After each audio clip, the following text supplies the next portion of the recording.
Les gens dans les rues de l'Empire discutaient du fait que l'impératrice passait tout son temps dans le plaisir et la débauche, tandis que ses subordonnés souffraient de faim et de pauvreté. Quiconque ose exprimer son mécontentement est décapité. Ses cheveux sont teints avec le sang des personnes tuées. C'est pourquoi tout le monde l'appelle l'impératrice écarlate. Un gaz a dit au narrateur que la reine pourrait lui tourner la tête pour avoir raconté de telles choses à son sujet.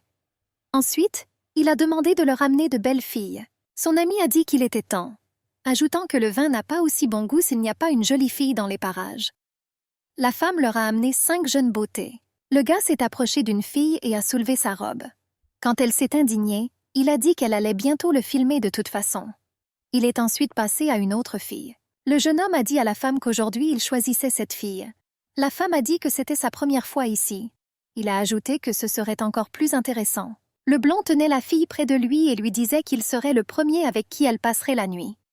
Soudain, son ami lui versa du saké directement sur la tête. Il a demandé avec indignation pourquoi il avait fait cela. L'ami lui répondit que cette jeune fille était choquée par son comportement.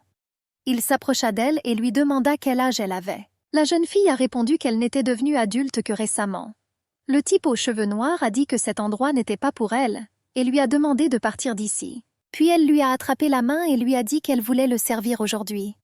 Le blond la repoussa et lui demanda avec indignation comment elle avait osé toucher le 3e fils du conseiller. Il lui dit que ce monsieur partait demain au palais pour devenir prince consort.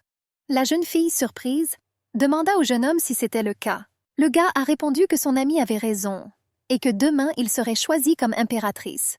Et aussi, il portera le titre le plus honorable qu'un homme puisse porter. Il a ajouté qu'il deviendrait prince consort et qu'il devrait concevoir une princesse avec la charmante impératrice. La jeune fille a demandé au gars de lui raconter d'autres histoires sur le palais impérial. Le gars a répondu qu'il serait heureux de lui dire ce qu'il savait. Celui qui devient prince consort doit porter une variété de chaussures chaque jour. Le jeune homme a ajouté qu'il n'aurait jamais pensé devoir un jour porter des chaussures aussi petites. Et aussi que désormais, il ne pourra plus mettre les pieds hors du palais. Le gars a dit que le visage du prince consort devrait être impeccable dans les couleurs rouge et or. Les décorations sur votre tête doivent correspondre à la fleur de votre mois de naissance. Cependant, ceux qui sont nés le même mois que l'impératrice en novembre ne comptent pas. Le prince est obligé de se peindre constamment les joues et les lèvres et d'emporter avec lui chaque soir un pot de parfum. Il deviendra désormais la personne qui devra reconstituer l'énergie de l'impératrice de la manière la plus intime. Il sera prince consort. De beaux mecs vêtus de vêtements luxueux avec des fleurs sur la tête étaient assis à genoux, la tête baissée. L'impératrice s'approcha de chacun d'eux. Lorsque Sa Majesté s'est approchée de lui, le brun n'a vu que ses jambes fines. La jeune fille lui a demandé de lever la tête et de la regarder dans les yeux. L'impératrice a déclaré qu'elle l'avait déjà vue auparavant. Et le gars a été choqué parce qu'il l'a reconnue. C'était la fille à qui il avait parlé hier soir. Sa Majesté a demandé au jeune homme pourquoi il tremblait autant. Elle lui a demandé si c'était parce qu'il avait fait la fête toute la nuit avec des geishas la veille du jour de son élection. Le gars a demandé grâce. Il a juré qu'il ne savait pas que c'était elle. Mais l'impératrice brandit son épée et demanda pourquoi il lui était si difficile de trouver un mari digne. La jeune fille a ajouté qu'elle devrait se débarrasser de tous ces gars. Elle a tué tous les candidats et déclaré que les élections étaient terminées. Le gars a ouvert les yeux et a vu qu'il était resté seul. L'impératrice était assise sur le trône. Le sang de quelqu'un d'autre coulait de ses mains, coulait le long de ses jambes et coulait sur le sol. Sa Majesté se tourna vers le type aux cheveux noirs. Elle a dit que c'était à son tour de lui plaire ce soir. L'impératrice est partie et le gars a réfléchi au fait que beaucoup de choses ont changé dans l'Empire ces derniers temps. Sous le règne de la précédente impératrice, il n'aurait pas pu arriver qu'autant de fils de la noblesse soient tués.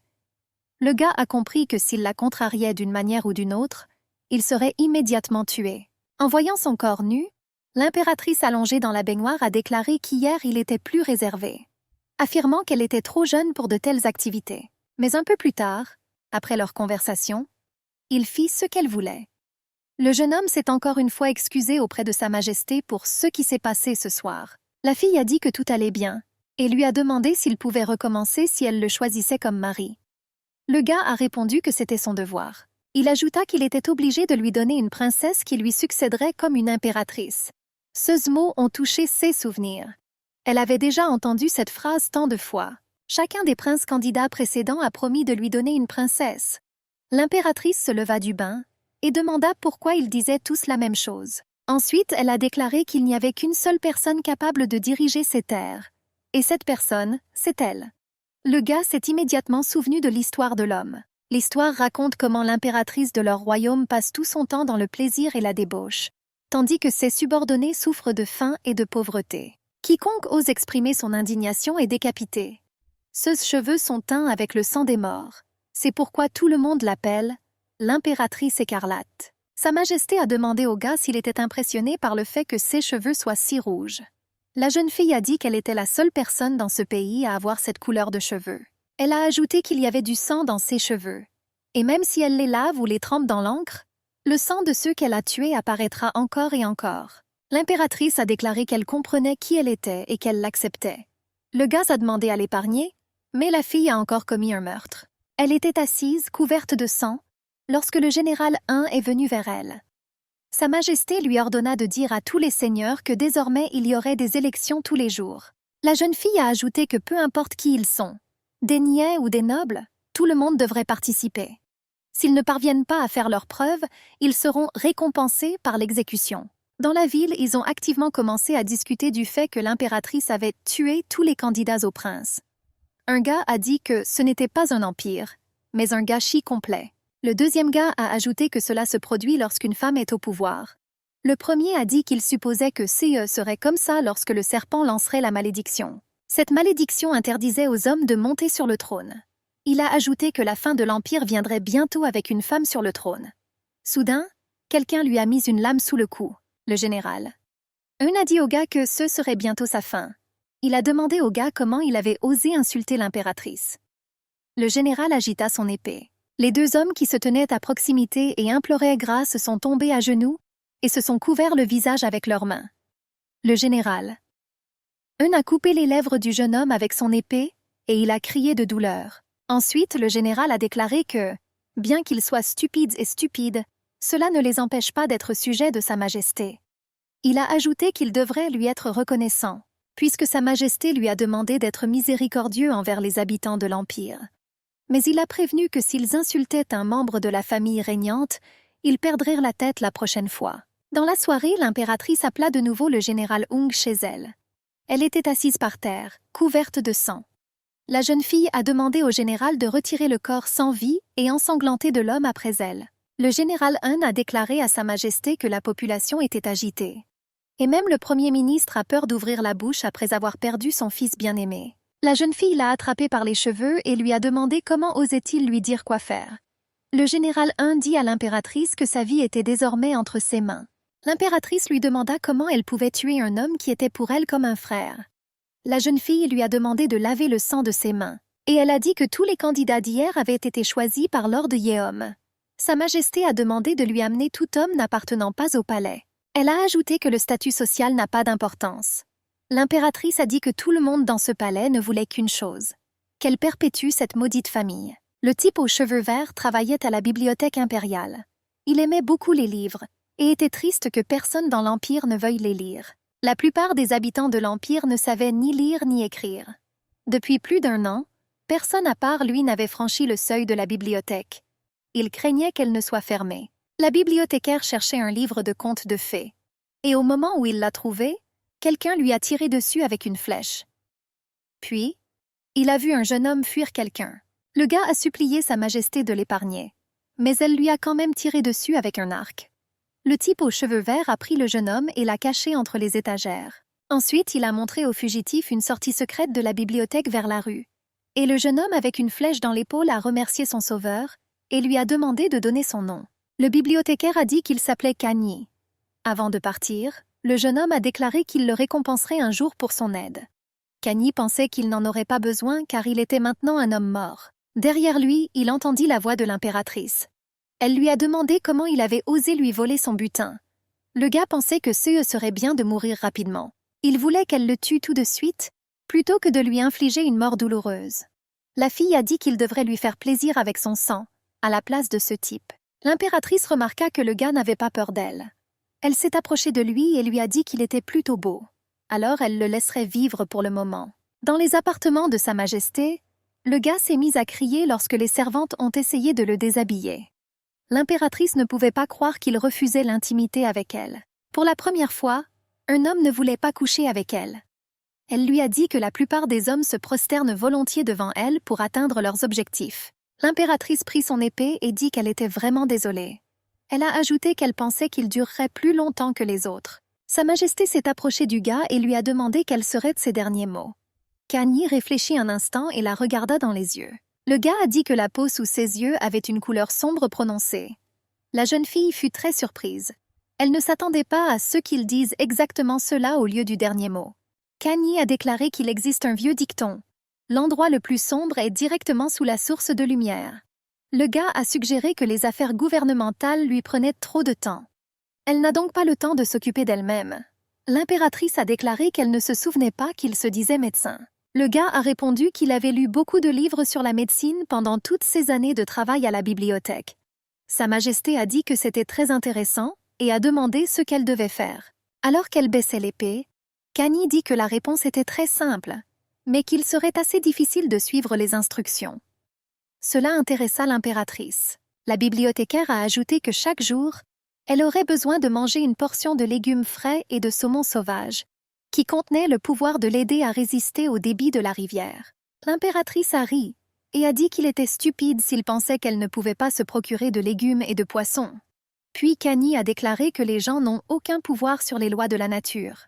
À cause de la famine, les champs et les pâturages sont vides et les paysans n'ont pas de travail. Il ne leur restait donc plus que le volume dans les montagnes ou le volume des navires. Et ceux qui ont essayé de faire au moins quelque chose ont été tués par les mêmes voleurs. Le gars a raconté ce qui se passait dans leurs eaux. Les poissons sont capturés sans même leur laisser la possibilité de pondre. Sa Majesté s'est mise en colère et a déclaré qu'elle ordonnerait à ses troupes d'éliminer ces voleurs de la surface de la terre, et que tout reviendrait à la normale. Kanye a rassuré l'impératrice et lui a dit qu'elle devait maintenant penser à autre chose. Il a dit qu'elle devait éteindre la lumière et dormir un peu. La jeune fille, allongée sur ses genoux, éclata de rire. Le jeune homme a demandé ce qu'il y avait de drôle à cela. L'impératrice lui demanda s'il n'avait pas entendu quelle rumeur circulait à son sujet dans tout l'Empire. Elle a ajouté qu'il était probablement tellement occupé avec ses livres qu'il n'avait plus parlé aux gens depuis longtemps. La jeune fille a dit qu'elle passait tout son temps à danser et à boire. Kanye a dit que nous devons également nous reposer. L'impératrice sourit et dit qu'il était drôle. Puis, après avoir réfléchi un moment, elle a dit qu'il avait raison et qu'elle n'a pas dormi depuis ce jour. Sa Majesté a admis que si elle n'avait pas d'homme pendant au moins une nuit et ne tuait personne, elle ne pourrait tout simplement pas dormir. Ensuite, Kanye a déclaré que même s'il ne lui convenait pas en tant qu'homme, il pensait qu'il pouvait lui donner un sommeil sain. La jeune fille lui a demandé comment il ferait cela. Le gars a dit qu'il remplirait son esprit des merveilleux contes de fées que sa mère lui racontait, et des mythes qui contiennent toute la sagesse de ce monde. L'impératrice s'est dite plutôt convaincante. La jeune fille lui a demandé de lui raconter un conte de fées, mais a promis de l'exécuter s'il n'y parvenait pas. Kanye a donné sa parole que tout s'arrangerait et a demandé à Sa Majesté de se mettre à l'aise. Elle s'allongea sur l'oreiller, et le bibliothécaire commença son histoire. Il y a très longtemps, dans un pays très lointain, vivait une jeune fille.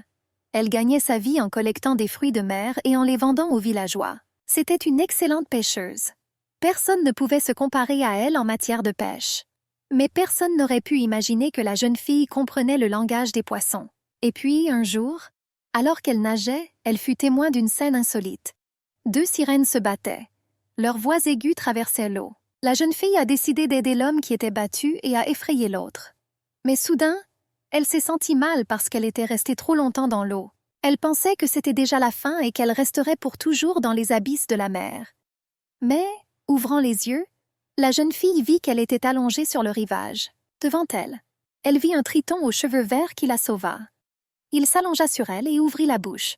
Au début, elle avait un peu peur. Mais ensuite, elle a pensé que devenir son épouse n'était pas la pire option. La jeune fille s'est détendue et a dit qu'elle était prête à faire ce qu'il voulait. Lorsqu'elle essaya de l'embrasser, l'homme s'éloigna d'elle et lui demanda ce qu'elle faisait. La fille a dit qu'elle apprécie les hommes persistants, mais qu'elle ne trouve pas les hommes passifs attirants. Après avoir réfléchi un peu, elle dit à l'homme de ne pas s'embêter et décida de rentrer chez elle. Mais tout à coup, il attrapa la main de la jeune fille et lui dit qu'il ne pouvait pas la laisser partir. Russell a ajouté qu'il ne pouvait pas la laisser en vie comme elle voyait des gens comme lui. La fille a été choquée et a rappelé au gars qu'elle l'avait sauvée. Et il a dit qu'il était vraiment désolé. mais que c'était le code sacré de leur famille. Ensuite, la jeune fille a demandé à l'homme pourquoi il se battait et pourquoi l'autre homme avait essayé de le tuer. Le gars a dit qu'il était de coutume qu'ils se battent jusqu'à la mort pendant la saison de reproduction. La jeune fille l'écouta attentivement et posa une question. Elle lui a demandé s'il pensait qu'il était juste de tuer quelqu'un qui lui avait sauvé la vie. De plus, cela est dû à l'ancien code dans lequel ils sont obligés de s'entretuer. Russell a dit à la jeune fille qu'elle avait raison à certains égards et lui a demandé qui elle était. La jeune fille a fait sauter le poisson hors de la mer et a frappé la tête du garçon. Ensuite, elle a répondu qu'elle était humaine, mais qu'elle était née avec un don spécial. Elle a admis que dès sa naissance, elle savait communiquer avec les poissons. La fille a dit qu'il l'aidait même à pêcher. Et parfois, elle parvient à attraper de gros poissons. Ensuite, elle a embrassé l'homme et lui a dit que tous les poissons de cette mer pourraient devenir les siens. L'impératrice a demandé au bibliothécaire comment il avait inventé une histoire aussi merveilleuse sur un mi-homme, mi-poisson. Et si un tel endroit existait réellement? Kani a dit que cet endroit n'existe que dans les histoires. Mais il y avait des rumeurs selon lesquelles les gens avaient vu des sirènes dans la mer. Ensuite, il a demandé à Sa Majesté à quoi elle pensait. L'impératrice a demandé s'il était possible de remplir une piscine du palais avec de l'eau salée et d'y laisser entrer les sirènes. Kanhi ne savait pas comment répondre jusqu'à ce que Sa Majesté dise qu'elle plaisantait. Lorsqu'elle a dit qu'elle mourait simplement de curiosité pour ce qui s'était passé ensuite, le gars a continué. Il a dit que la fille rendait visite au Triton tous les jours. Ils ont nagé et sont allés pêcher ensemble. Le couple était heureux. Mais un jour, quelque chose s'est produit qui a changé leur vie pour toujours. Ils ont eu un enfant. Dans la ville, au marché, les gens ont commencé à dire qu'ils n'avaient pas vu depuis longtemps la fille qui leur apportait du poisson tous les jours. Une dame a dit qu'elle avait besoin d'algues. Une autre femme a dit qu'elle allait chez elle pour voir si tout allait bien. Lorsqu'elle frappa à la porte, personne ne répondit. La femme s'est souvenue que la jeune fille pêchait habituellement à cette époque et est allée à la plage. D'après ce qu'elle a vu là-bas, son panier est tombé et tous ses œufs se sont cassés. Elle vit la jeune fille assise sur la queue du triton et l'embrassant sur les lèvres. La femme a couru au marché avec horreur et a raconté à tout le monde ce qu'elle avait vu. À ce moment, la jeune fille continuait à embrasser son amant. Elle a demandé au triton pourquoi il ne lui avait toujours pas dit son nom. Le jeune homme a déclaré que les noms des sirènes sont extrêmement difficiles en raison du fait qu'elles les utilisent rarement dans la vie de tous les jours. La fille a dit qu'elle essaierait de se souvenir de lui. Puis l'homme lui dit son nom. La fille a dit que c'était très beau. Le nom donné à la sirène décrit toute sa vie. Et aujourd'hui, elle a entendu son nom. Poissons multicolores et carapaces bleues, yeux irisés de tortues qui ont vécu des centaines d'années, courants océaniques transportant les eaux polaires froides vers l'océan tropical chaud et les glaciers de loin. Tout cela est le vrai nom de la sirène. Et cette fille était la seule à se souvenir d'un nom aussi long. La sirène a serré la fille dans ses bras et lui a dit qu'il aimerait aussi connaître son nom. La jeune fille rit du fait qu'il voulait connaître le nom si tard. Le jeune homme a déclaré qu'il n'avait jamais demandé le nom de quelqu'un auparavant. Mais avec elle, c'était différent. Elle était la mère de son enfant. Puis la fille a dit qu'elle n'avait pas de nom. Russell en fut très surpris et la fille dit que ses parents l'avaient abandonnée quand elle était petite. Et ils l'ont fait parce qu'elle est née fille. La jeune fille a demandé à son amant de lui donner un nom. Elle a dit qu'elle aimait les noms longs comme le sien. « Si toute votre vie devient votre nom, je pense qu'il n'est pas trop tard pour commencer la mienne », a-t-elle ajouté. Russell lui a trouvé un nom et la fille a dit que c'était merveilleux. La femme au marché a crié que cette pêcheuse devait être folle. Elle a dit à tout le monde que ce monstre émettait d'étranges cris et que la jeune fille frottait tout son corps contre sa nageoire. Un gars a dit qu'il devrait aller la punir pour leur perversion méprisable. Un autre gars l'a arrêté et lui a dit que cela pouvait être dangereux, parce qu'ils n'ont aucune idée de ce dont ce monstre est capable. Il serait donc préférable de signaler cet incident aux autorités locales. Et le premier gars était d'accord avec lui. La jeune fille a crié et a demandé à la laisser partir. Elle a demandé aux hommes pourquoi ils l'avaient attrapée et où ils avaient emmené son mari. La femme l'a giflé au visage et lui a dit d'arrêter de dire des bêtises. La vieille femme a crié que ce n'était pas son mari. Et d'ailleurs, tout le village l'a élevée. Mais elle est devenue quelque chose d'inconnu. Ensuite, elle a attrapé la jeune fille par les cheveux et a commencé à la frapper à la tête. La femme a crié qu'elle était devenue une honte pour tout le village et qu'il valait mieux qu'elle meure. Soudain, elle a été interrompue par un type qui était le chef du village. Le chef a demandé le silence afin de rendre un verdict. Il a dit à tout le monde que ce criminel non seulement n'avait pas signalé la présence du monstre dans le village, mais qu'il avait également décidé de l'épouser sans la permission du chef du village, parce que la jeune fille s'est rapprochée d'un terrible monstre jamais vu auparavant. Le chef du village l'a condamnée à 100 coups de fouet et à la castration de sa féminité. Le chef du village a placé un bol d'une boisson couleur sang devant la jeune fille. Après avoir versé son contenu dans sa bouche, le gars a dit qu'après l'avoir bu aujourd'hui, elle avait cessé d'être une femme. Il a ajouté que pour le crime qu'elle avait commis, pour avoir épousé un monstre, pour avoir profané tout le village, elle passerait le reste de sa vie en prison et en repentance. La jeune fille savait que si elle buvait cette boisson, elle ne mourrait pas. Elle aura l'impression que son âme est morte. Elle ne pourra plus jamais aimer. Ses cheveux longs étaient coupés, et les villageois ont délibérément commencé à jeter des ordures sur le bord de la mer, afin qu'aucun triton ne puisse plus s'approcher du rivage. La fille l'appelait bien-aimée. De ses cris, l'impératrice se réveilla et sursauta d'horreur. Elle était toute mouillée et tremblait de peur. Kanhi a demandé à Sa Majesté si tout allait bien. La jeune fille a dit qu'il avait promis que ces histoires l'aideraient à se détendre, mais il n'a fait qu'empirer les choses. Le gars s'est excusé et a dit qu'il ne le pensait pas. L'impératrice a déclaré qu'elle ne voulait plus écouter ces histoires. Kanhi a incliné la tête devant Sa Majesté et a déclaré que sa vie était entre ses mains. La fille a attrapé le gars par les cheveux et lui a demandé s'il méritait de mourir. Kanhi a demandé à Sa Majesté pourquoi elle était si bouleversée. L'impératrice répondit qu'il le savait lui-même. Elle attrapa son épée et la frappa, disant que c'était à cause de ces histoires. Le bibliothécaire a ajouté que cette histoire n'a pas encore de fin. Mais l'impératrice a déclaré que cela n'avait pas d'importance. Ensuite, Kanhi a déclaré qu'en mourant, il prierait pour sa santé, sa sécurité et pour son règne. L'impératrice leva son épée vers sa tête et lui demanda pourquoi il n'avait pas peur de la mort. Sa Majesté a déclaré que les gens tremblent généralement avant de mourir. Sans attendre de réponse, l'impératrice chassa la bibliothécaire de ses appartements. Elle a dit qu'elle ne voulait plus le voir. Après le départ de Kanhi, le général Une a demandé à l'impératrice si elle allait bien. Il a dit qu'il tuerait ce type s'il dérangeait Sa Majesté. La jeune fille l'a giflé et lui a dit qu'elle en avait fini avec ça. Le général 1 ne s'attendait pas à une telle réaction de la part de l'impératrice. Il a dit qu'il avait entendu son ordre. Les gens de la ville chuchotaient qu'un mois s'était déjà écoulé depuis que l'impératrice avait choisi l'homme avec qui coucher. Une fille a dit que tout le monde dans l'Empire avait peur d'elle. Mais elle a ajouté qu'il existe une personne encore plus effrayante que l'impératrice. Sa Majesté a été informée de l'arrivée de Lord Yem. Même le bruit de ses pas la dégoûtait. Le prince de l'Empire, Lord Yem, s'approcha du trône où était assise l'impératrice. Sa Majesté lui a demandé ce qui l'avait amené vers elle. Elle a ajouté qu'ils ne s'étaient pas vus depuis longtemps. Lord Yem s'agenouilla et dit à Sa Majesté que son sujet était ici pour rencontrer la grande impératrice de cette nation. Ensuite, il s'est levé et a dit qu'il avait entendu dire que Sa Majesté avait refusé de se choisir un mari. Et il refuse même les services de concubine. Le jeune homme a déclaré qu'il croyait que l'impératrice devait remplir ses devoirs et poursuivre la lignée impériale en donnant naissance à un héritier. L'impératrice serra les dents de colère. Sa Majesté répondit au Seigneur qu'il n'était pas si facile de recevoir chaque nuit des jeunes hommes au corps aussi fragile. Elle a demandé si ce serait un grave péché pour l'impératrice, s'il lui arrivait quelque chose parce qu'elle travaillait trop dur pour donner naissance à un héritier. Lord Yem a dit à l'impératrice qu'elle avait répondu à cette question avec beaucoup de sagesse. Ensuite, il a déclaré qu'il voulait simplement s'assurer que Sa Majesté impériale remplissait bien ses fonctions. Au dîner, Lord Yem dit à l'impératrice qu'il avait préparé ces délicieux plats spécialement pour elle.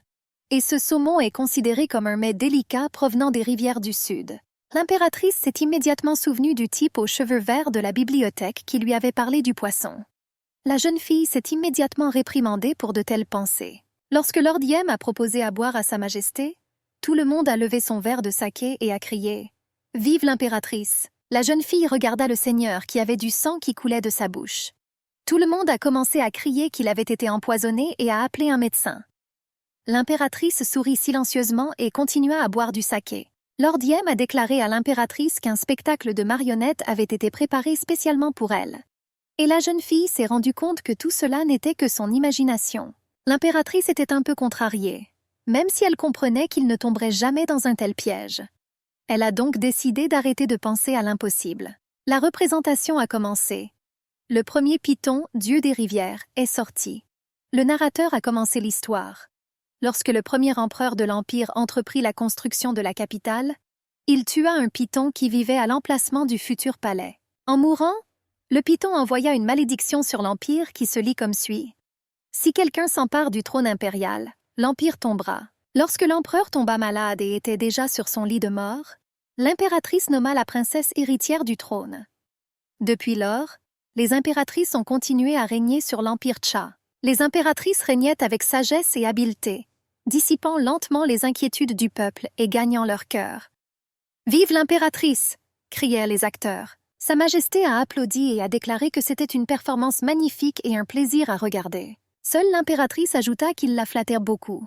L'impératrice a demandé s'il croyait vraiment qu'elle gouvernait avec sagesse et compétence. La jeune fille a ajouté qu'elle manie magistralement une épée. Donc, à certains égards, ils ont raison. Mais Sa Majesté a dit à l'acteur que tout cela n'était pas bon, parce que ce ne sont que de stupides marionnettes entre les mains du marionnettiste Lord Yem. Lord Yem s'est approché de l'impératrice et lui a dit qu'il essayait simplement de soulager Sa Majesté de tout fardeau. Le dirigeant lui demanda s'il pensait maintenant, comme toujours, au meilleur pour l'Empire. Le seigneur lui prit le verre et dit que maintenant il pensait qu'elle avait trop bu. Ensuite, le jeune homme invita l'impératrice à se détendre un peu et à coucher avec lui. Après ces paroles, l'impératrice feignit aussitôt qu'elle avait perdu connaissance. Ensuite, Lord Yem a ordonné aux servantes d'escorter Sa Majesté jusqu'à ses appartements. Il dit à l'impératrice qu'elle pouvait se reposer pour le moment et le laisser s'occuper de tout. L'impératrice se souvient d'elle comme d'une enfant. Elle se souvenait d'un jour précis. Puis elle se réjouit des fleurs qui poussaient grâce à ses soins. La jeune fille en a tissé une couronne et l'a offerte à sa sœur aînée. La jeune fille a dit qu'elle aimait encore plus cette couronne que la couronne impériale. Puis la jeune fille dit à sa sœur qu'elle serait toujours à ses côtés lorsqu'elle deviendrait impératrice. La fille a pleuré et a dit qu'elle était reconnaissante de la voir. La jeune fille a demandé à sa sœur pourquoi elle pleurait, mais elle ne lui a pas répondu. Soudain, Lord Yem s'est approché d'eux et a dit à la jeune fille qu'il était temps de prendre ses leçons. Ensuite, il a demandé à Sa Majesté si elle allait aller en cour avec ses fleurs sur la tête. La jeune fille a rapidement enlevé la couronne et a dit qu'elle ne voulait pas de ça. La jeune fille était bouleversée que sa sœur lui ait retiré la couronne de sa tête. Et Lord Yem s'approcha d'elle et lui demanda pourquoi la princesse ne prenait pas de cours de composition florale si elle s'ennuyait. La princesse a répondu qu'elle aimerait suivre des cours de gouvernement royal et d'économie, comme sa sœur. Elle a ajouté qu'elle lui en avait déjà parlé à plusieurs reprises. Lord Yem l'écouta et lui dit qu'elle n'avait pas besoin d'apprendre de telles choses. Le jeune homme a également ajouté que lui seul pouvait aider l'impératrice. La jeune fille se mit à pleurer et traita le seigneur de trop impudent. Puis, elle lui demanda s'il osait aller contre son gré, se rappelant qu'elle était une représentante de la famille impériale. Le seigneur dit à la princesse que ses paroles étaient vraies et se rapprocha d'elle. Il s'excusa auprès de la princesse et la poussa d'une main. La jeune fille est tombée à l'eau et a survolé la balustrade. Elle ne voyait que son visage souriant et le ciel qui s'éloignait, se rapprochant du fond du lac. Juste au moment où elle pensait qu'elle était presque morte sans air, Lord Yem l'a sortie de l'eau. Il a crié après les servantes pour avoir laissé la princesse sans surveillance. Lord Yem a dit qu'il avait sauvé son Altesse. Ensuite, il a frappé l'une des servantes et lui a dit que toute sa famille paierait si quelque chose arrivait à la princesse. La fille a essayé de crier que c'était lui qui lui avait fait ça. Mais à son regard terrifiant, elle comprit qu'elle ne pouvait rien faire contre lui. Elle a perdu contre Lord Yem ce jour-là. La princesse croyait qu'elle était vaincue à l'époque, maintenant et pour toujours. L'impératrice se souvenait de ce jour et se demandait si cela valait la peine de vivre une vie perdue. Elle pensait qu'il serait plus facile de mourir ce jour-là. L'impératrice se leva et dit à sa servante Soa qu'elle irait se promener dans le jardin. La jeune fille a dit qu'elle devait accompagner Sa Majesté, car il était déjà assez tard. L'impératrice a demandé à être laissée seule et à partir. Kani rangeait des livres dans la bibliothèque et vit un livre sur les sirènes. Il se souvint immédiatement de l'impératrice et de la façon dont elle était allongée sur ses genoux. Laissant ses pensées de côté, le gars a décidé qu'il était temps de terminer son travail et est sorti prendre l'air. Kani remarqua la pleine lune et commença à l'admirer. Soudain, il la vit. La jeune fille se leva et regarda l'eau. Le jeune homme se rappela à quel point ils étaient proches l'un de l'autre et se réprimanda immédiatement pour de telles pensées. Kani n'a même pas remarqué comment Sa Majesté a sauté à l'eau. Il sauta rapidement après elle et la tira à terre. La fille n'a réagi à rien et le gars a crié si elle pouvait l'entendre. Le jeune homme s'est excusé par avance et a commencé à masser le cœur. L'impératrice ouvrit les yeux et dit au gars qu'il était courageux de la toucher à cet endroit. Lorsqu'elle parla, Kani serra étroitement l'impératrice dans ses bras et avoua qu'il avait très peur pour elle. Il a dit qu'il était content qu'elle aille bien. Le gars voulait appeler quelqu'un à l'aide, mais la fille l'a arrêté et l'a embrassé. Kani voulait dire quelque chose, mais elle lui demanda de garder le silence et l'embrassa à nouveau. Ensuite, la jeune fille a demandé à Kani de ne dire à personne qu'il l'avait vue ici. Le jeune homme a pris Sa Majesté dans ses bras et lui a dit qu'il l'emmènerait dans un endroit sûr. L'impératrice a supposé qu'il voulait se venger d'elle pour ce qu'elle lui avait fait la dernière fois. Le gars a répondu qu'il ne voulait en aucun cas lui faire du mal. Il a ajouté qu'il voulait simplement l'emmener chez lui et allumer un feu pour que Sa Majesté ne tombe pas malade à cause de ses vêtements mouillés. À la maison, Kani préparait du thé chaud et l'apportait au lit de l'impératrice. La jeune fille a demandé au jeune homme de s'approcher et de l'aider à changer de vêtements. Le gars est devenu timide, et l'impératrice lui a demandé s'il osait désobéir à son ordre. Kani répondit qu'il n'oserait pas et se dirigea vers le lit sur lequel était assise l'impératrice. Le jeune homme s'assit à côté d'elle et commença à sécher ses cheveux mouillés avec une serviette. Sa Majesté a demandé comment il l'avait sauvé, et Kani a répondu qu'il avait simplement utilisé la RCR. L'impératrice a été surprise, et le gars a dit que cela était écrit dans un livre qu'il avait récemment découvert. La jeune fille a ri et a demandé s'il était vrai que ces livres contenaient des réponses à certaines questions. 1 minute plus tard, elle a admis à Kana qu'elle dormait très bien depuis qu'il lui avait raconté cette histoire. Le jeune homme a dit qu'il était très heureux de pouvoir l'aider. Alors l'impératrice lui demanda de lui raconter une autre histoire. Kani a remercié Sa Majesté de lui avoir permis de lui être utile. Le bibliothécaire a déclaré que l'histoire ne s'était pas terminée avec l'expulsion de la jeune fille du village. Le jeune homme a demandé si Sa Majesté permettrait que l'histoire continue. La jeune fille se tourna vers lui et cria. Elle a dit qu'il ne pouvait pas imaginer les souffrances qu'elle avait endurées en pensant que c'était la fin. Kani a dit qu'il continuerait l'histoire lorsque Sa Majesté serait prête, et la jeune fille s'est rapidement calmée.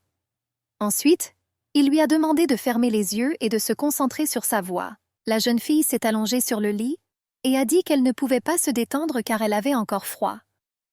Kani s'est excusée auprès de Sa Majesté pour avoir oublié d'allumer le feu, mais l'impératrice demanda au jeune homme de ne pas aller faire du feu, mais de s'allonger à côté d'elle et de la serrer dans ses bras. Le gars n'a pas pu se décider pendant longtemps, et la fille lui a dit de se calmer et de s'allonger à côté d'elle. Et Kani a fait ce que Sa Majesté lui a dit. L'impératrice se pressa contre sa poitrine, et le gars enroula ses bras autour de son corps. Ils s'étreignirent. Son souffle chaud toucha son cœur comme un feu dans la nuit. Je ne sais pas où cette chaleur a commencé. Ne sachant pas que cette nuit ne reviendrait jamais, ils ne firent plus qu'un. La jeune fille a été abandonnée sur une île isolée où vivaient des lépreux. Parce que la fille aux cheveux courts n'était pas différente des lépreux. Là, ils lui ont donné une maison vide pour y vivre. De nombreux jours se sont écoulés depuis. La fille allait souvent à la plage et nageait dans la mer. Elle n'a pas oublié la mer bleue et froide à laquelle elle appartenait. Le pêcheur n'a pas changé du tout. Elle était toujours la même fille au cœur passionné, brûlant d'amour. Chaque jour, elle allait à la pêche et partageait ses prises avec les résidents. Un jour, les villageois lui présentèrent une fille qu'on appelait une sirène. Ils l'ont amenée vers elle et lui ont dit qu'elle serait chez elle. L'inconnue avait une cagoule sur la tête. Par conséquent, tout ce que la sirène pouvait voir, c'était ses cheveux rouges vifs comme les siens et ses yeux jaunes. La jeune fille a dit que cela ne la dérangeait pas de l'emmener avec elle. Le lendemain matin, le pêcheur a réveillé la jeune fille, a jeté la couverture et lui a dit qu'il était temps de se lever. L'invité l'a attaqué et a commencé à l'étouffer. Le pêcheur l'a repoussé et lui a dit qu'il était presque midi et qu'il était temps de travailler. La jeune fille a demandé pourquoi elle ne pouvait pas dormir un peu plus. Le propriétaire lui a dit que ça ne marche pas comme ça ici. Elle a ajouté qu'elle pouvait lui donner du poisson gratuitement, mais qu'elle ne lui permettrait pas de rester dans sa maison. Vous devrez donc travailler dur. La fille à la capuche languissait dans la chaleur. Le pêcheur a remarqué qu'elle avait arrêté de travailler et lui a dit de se concentrer et de placer correctement le poisson. L'invité a demandé pourquoi il faisait cela. Elle a ajouté que le poisson a meilleur goût lorsqu'il est frais. La jeune fille lui a dit que la saison des pluies approchait. Il devient donc plus difficile pour les gens de nager. Et les poissons et autres espèces marines plongeront plus profondément pour éviter les eaux agitées. Le pêcheur a expliqué qu'en séchant le poisson de cette façon, il pourrait le conserver plus longtemps. Elle a ajouté que c'est fatigant, mais nécessaire. La jeune fille a dit à l'invité qu'elle pouvait se reposer après avoir écaillé les huîtres. Ensuite, elle a jeté un sac sur son épaule et a dit qu'elle allait au rivage. L'invitée était très heureuse et a dit au pêcheur qu'elle voulait l'accompagner et apprendre à pêcher aussi habilement qu'elle. La jeune fille a répondu que ce n'était pas aussi facile qu'il y paraît. Elle ne voulait pas l'emmener avec elle. Une des raisons était également que le pêcheur savait parler aux poissons. Après avoir réfléchi un peu, la jeune fille a demandé à l'invitée si elle savait nager. L'étranger a dit « oui » et ils sont allés à la plage. Lorsqu'ils se sont approchés de la falaise, le pêcheur leur a dit que cela pouvait être dangereux dans les profondeurs. Alors elle ferait mieux de rester dans les bas-fonds et de ramasser des coquillages. Le pêcheur a commencé à s'échauffer et a dit que c'était nécessaire pour que les muscles n'aient pas de crampes. Puis, elle remarqua que la jeune fille avait peur et se rapprocha d'elle. Soudain, l'étranger l'a poignardée au ventre avec son couteau et l'a jetée du haut d'une falaise dans la mer. La jeune fille ôta sa capuche et, tombant de la falaise, le pêcheur remarqua des branchies sur ses oreilles. La sirène se tenait au-dessus de la falaise et regardait le pêcheur tomber à l'eau. Des larmes coulaient de ses yeux. Essuyant ses larmes, elle sauta à l'eau. Ses jambes se sont instantanément transformées en nageoires, et tout son corps était couvert d'écailles et de branchies. Elle a attrapé la main de la jeune fille et lui a dit qu'elle ne la laisserait pas partir. À ce moment, il sembla au pêcheur que sa bien-aimée se précipitait à son secours. La sirène a serré la jeune fille dans ses bras et a prié pour qu'elle survive. « Ton nom est l'œil de la tempête qui donne le calme à de nombreux poissons », dit alors l'homme Triton, et admettant qu'il avait beaucoup nagé contre de hautes vagues, mais qu'il était impuissant devant elle. Il a également dit qu'elle est une vague qui peut atteindre les étoiles, mais que tout se dissipe comme les vagues de l'océan. Russell a dit qu'elle était un tsunami. Il a ajouté qu'il avait vu beaucoup de belles choses dans sa vie, mais comparé à son nom, ce n'était rien. Le jeune homme a dit qu'elle était son amour, tenant un œuf dans ses mains. C'est là que commence le nom du bébé. La jeune fille a reçu le plus beau prénom de tous, et plus tard, le pire. Debout sur le rivage et regardant son père mourir, elle l'a appelé. La jeune fille a dit à son père qu'elle lui avait trouvé un nom qui serait son dernier. Et maintenant, son nom est Fou. Elle a ajouté que leur mère les avait abandonnés et les avait laissés seuls en mer. Le pêcheur s'est réveillé et a vu devant elle une vieille femme qui était assise à côté d'elle pendant qu'elle dormait. La jeune fille a remarqué une blessure au ventre d'où coulait du sang. Elle demanda à la vieille femme où était la jeune fille qui l'accompagnait. La femme répondit qu'elle se demandait elle-même où elle était allée. Elle a ajouté que tout le village la cherchait déjà. La femme cagoulée a dit qu'elle s'inquiétait pour cette fille parce qu'elle ne pouvait pas parler.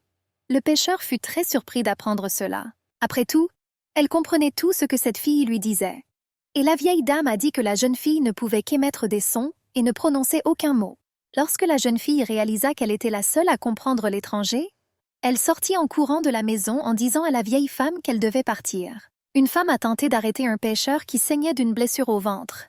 Elle a dit qu'elle venait de recoudre sa blessure et qu'elle devait donc s'allonger. Mais la fille l'a repoussée et lui a dit qu'elle devait retrouver cette fille. La femme a dit qu'il la cherchait déjà, donc elle pouvait se reposer pour le moment. Le pêcheur ne l'écouta pas et courut dans la forêt en criant à la femme qu'elle devait retrouver sa fille. La jeune fille a couru jusqu'à ce qu'elle tombe sur un capot qui gisait sur la route. Elle savait que c'était une capuche de sirène. Mais cette route menait aux montagnes. La jeune fille réfléchit à la raison pour laquelle la sirène devrait aller dans les montagnes plutôt qu'à la mer, et accourut rapidement. Tout en haut de la montagne, au milieu de la forêt, elle retrouve sa fille. La jeune fille gisait par terre et mourut peu à peu sans eau. La fille a crié et elle a ouvert les yeux. Le pêcheur a demandé à sa fille de ne pas mourir, mais elle a répondu qu'il était trop tard. Elle a ajouté qu'elle allait bientôt mourir parce qu'il n'y avait pas d'eau à proximité. La jeune fille a dit qu'elle et son père l'attendaient sur la plage, mais il est mort. Et son nom de famille était Fou.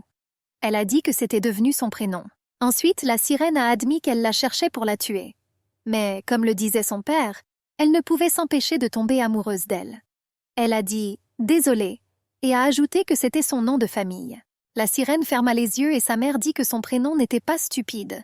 Elle est l'œil de la tempête, de la vague et du tsunami que cachent les étoiles. Maman a ajouté qu'elle ne la laisserait pas mourir. Et elle ne laissera pas « désolée » être son nom de famille. Le pêcheur a dit à sa fille qu'elle deviendrait son océan et a retiré le fil de sa blessure. Son sang jaillit sur le visage de la sirène. La jeune fille avait l'impression de se noyer dans l'océan dans un corps humain. Puis, elle s'est souvenue qu'elle ne pouvait pas se noyer parce qu'elle était une sirène, et elle a continué à couler. Son père lui parlait depuis son enfance d'une femme qu'elle n'avait jamais rencontrée. Il a dit qu'elle était une personne, et qu'elle était sa mère. Par conséquent, La jeune fille a décidé de vivre sur Terre pour la retrouver. Cependant, elle s'est rendue compte qu'elle n'y appartenait pas. Elle devait retourner à la mer de temps en temps pour respirer. La jeune fille ouvrit les yeux et demanda à sa mère ce qui s'était passé. Le pêcheur a répondu qu'elle lui avait donné un peu de son sang au lieu de l'eau. Mais ils doivent se dépêcher et retrouver la mère. La sirène regarda la blessure de sa mère et dit qu'il devait retourner au village pour la faire recoudre. Elle a ajouté qu'elle ne voulait pas que sa mère meure à cause d'elle. La jeune fille sourit et demanda à sa fille si elle voulait que les villageois voient ses belles oreilles. La sirène rougit, et le pêcheur lui toucha le visage avec sa main et dit qu'elle était heureuse de la voir. Elle a dit qu'elle était si heureuse qu'ils se soient rencontrés, et qu'elle ne pouvait pas croire à quel point elle avait grandi si vite en seulement 1 an. Ensuite, elle s'est excusée de ne pas avoir pu être là lorsqu'elle grandissait. Soudain, leur conversation fut interrompue par une femme avec une lanterne. Elle dit à la jeune fille qu'elle la cherchait et se rapprocha d'eux. Quand la femme vit les oreilles de la sirène, elle cria. Le pêcheur se tenait devant sa fille et la couvrait d'elle-même.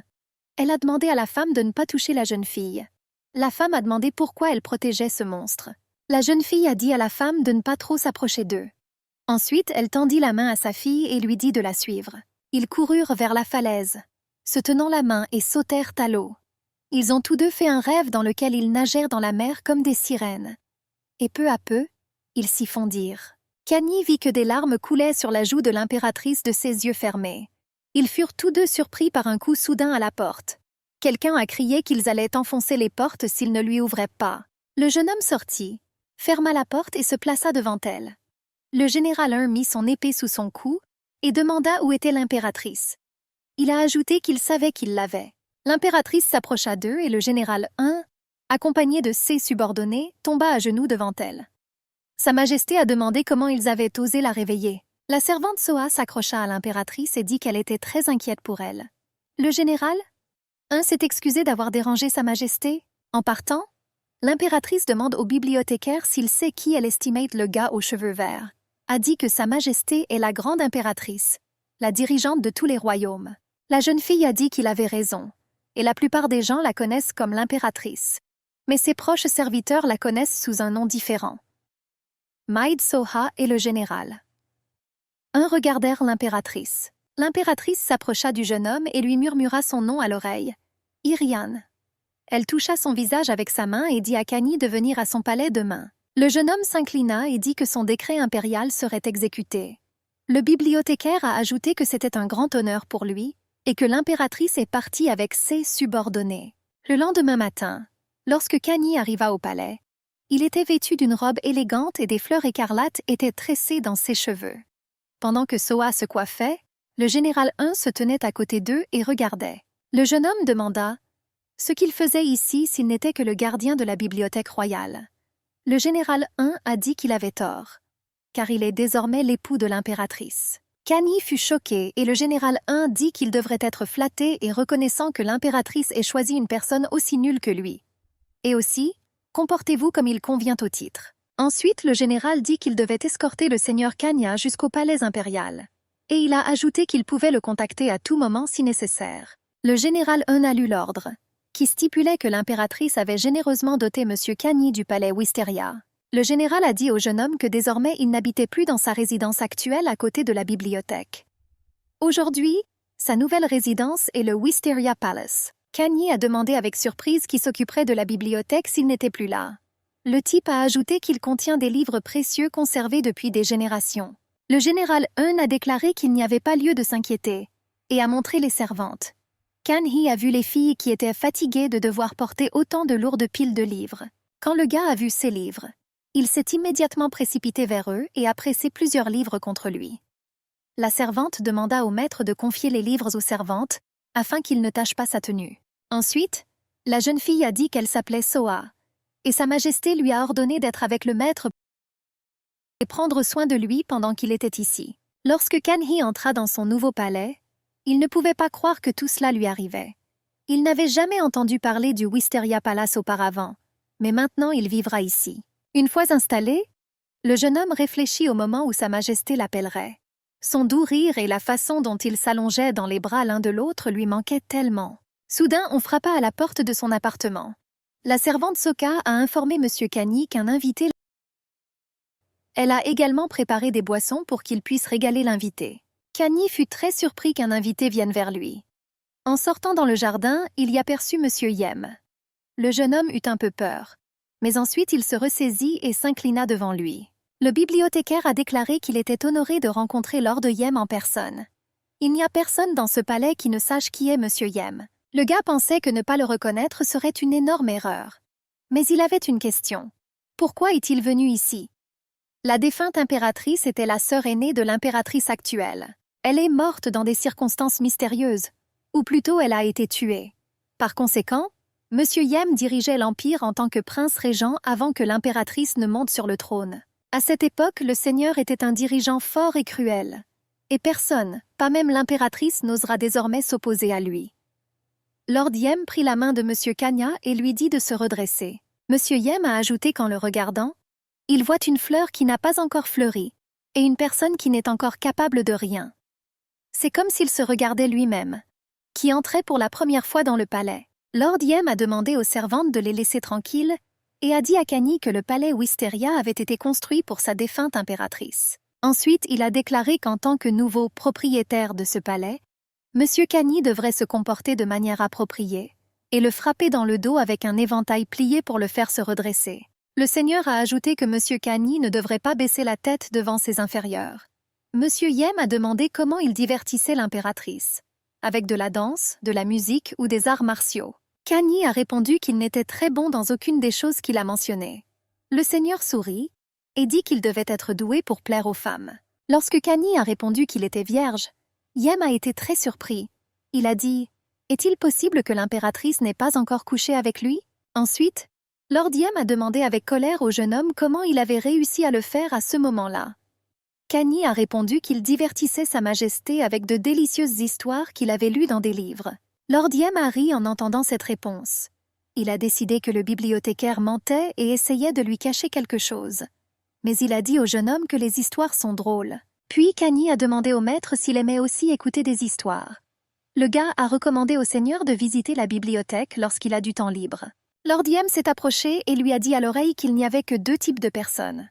Ceux qui aiment écouter de vieux contes de fées et ceux qui n'ont rien à faire. Seuls les petits-enfants qui ne savent rien écoutent les contes de fées. Il a ajouté que l'impératrice aimait se divertir avec de nouvelles choses. Mais elle ne l'accepterait pas uniquement pour des histoires. Lord Yem a demandé à Monsieur Kana s'il ressentait la même chose. Yem savait qu'en continuant à affirmer les siens, il offenserait Sa Majesté. Et s'il refuse, il admettra qu'il lui a menti. Kani demanda alors au seigneur Yem s'il savait ce que le premier empereur avait fait immédiatement après avoir construit la capitale. Lord Yem a ri et a dit qu'il avait tué le python.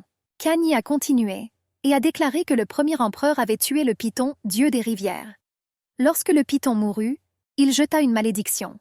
Si l'un de ses fils ou descendants mâles prenait le trône, l'empire tomberait. Et à partir de ce moment-là, l'empire Cha fut gouverné uniquement par des impératrices. Lord Yem a dit que l'empire tout entier connaît cette histoire. Kani dit qu'il avait raison et que tous les habitants de l'empire connaissaient cette histoire.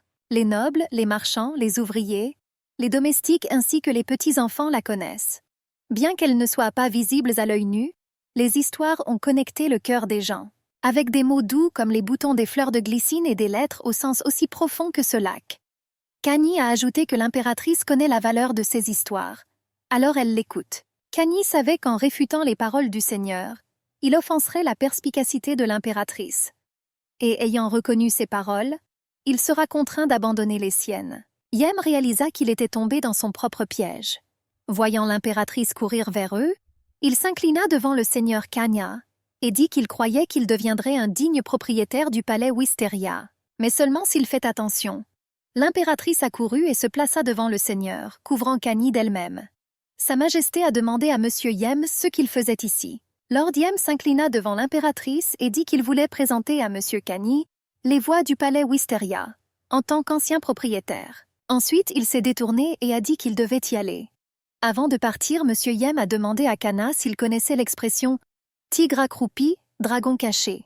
Kani a demandé si ce n'était pas l'idiome qui décrit une personne avec des capacités cachées et un potentiel inconnu. Lord Yem a dit qu'il avait raison et a demandé à Lord Kani d'être vigilant à l'avenir.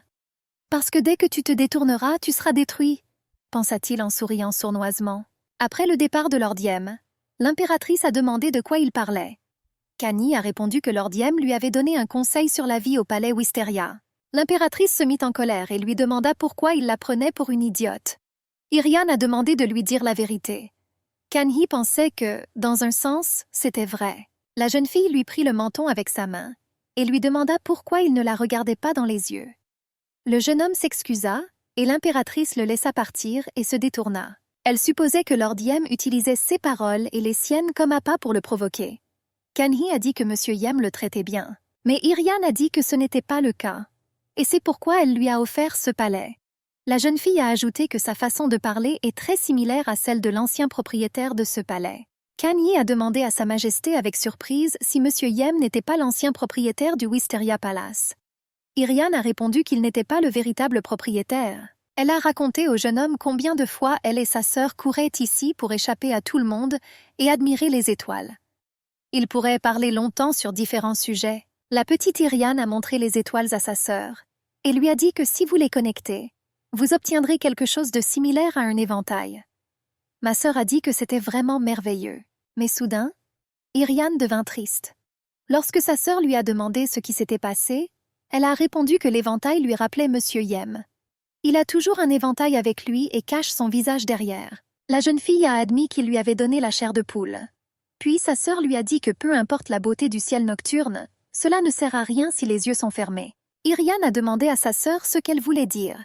La jeune fille a répondu qu'elle ne devait pas fermer les yeux.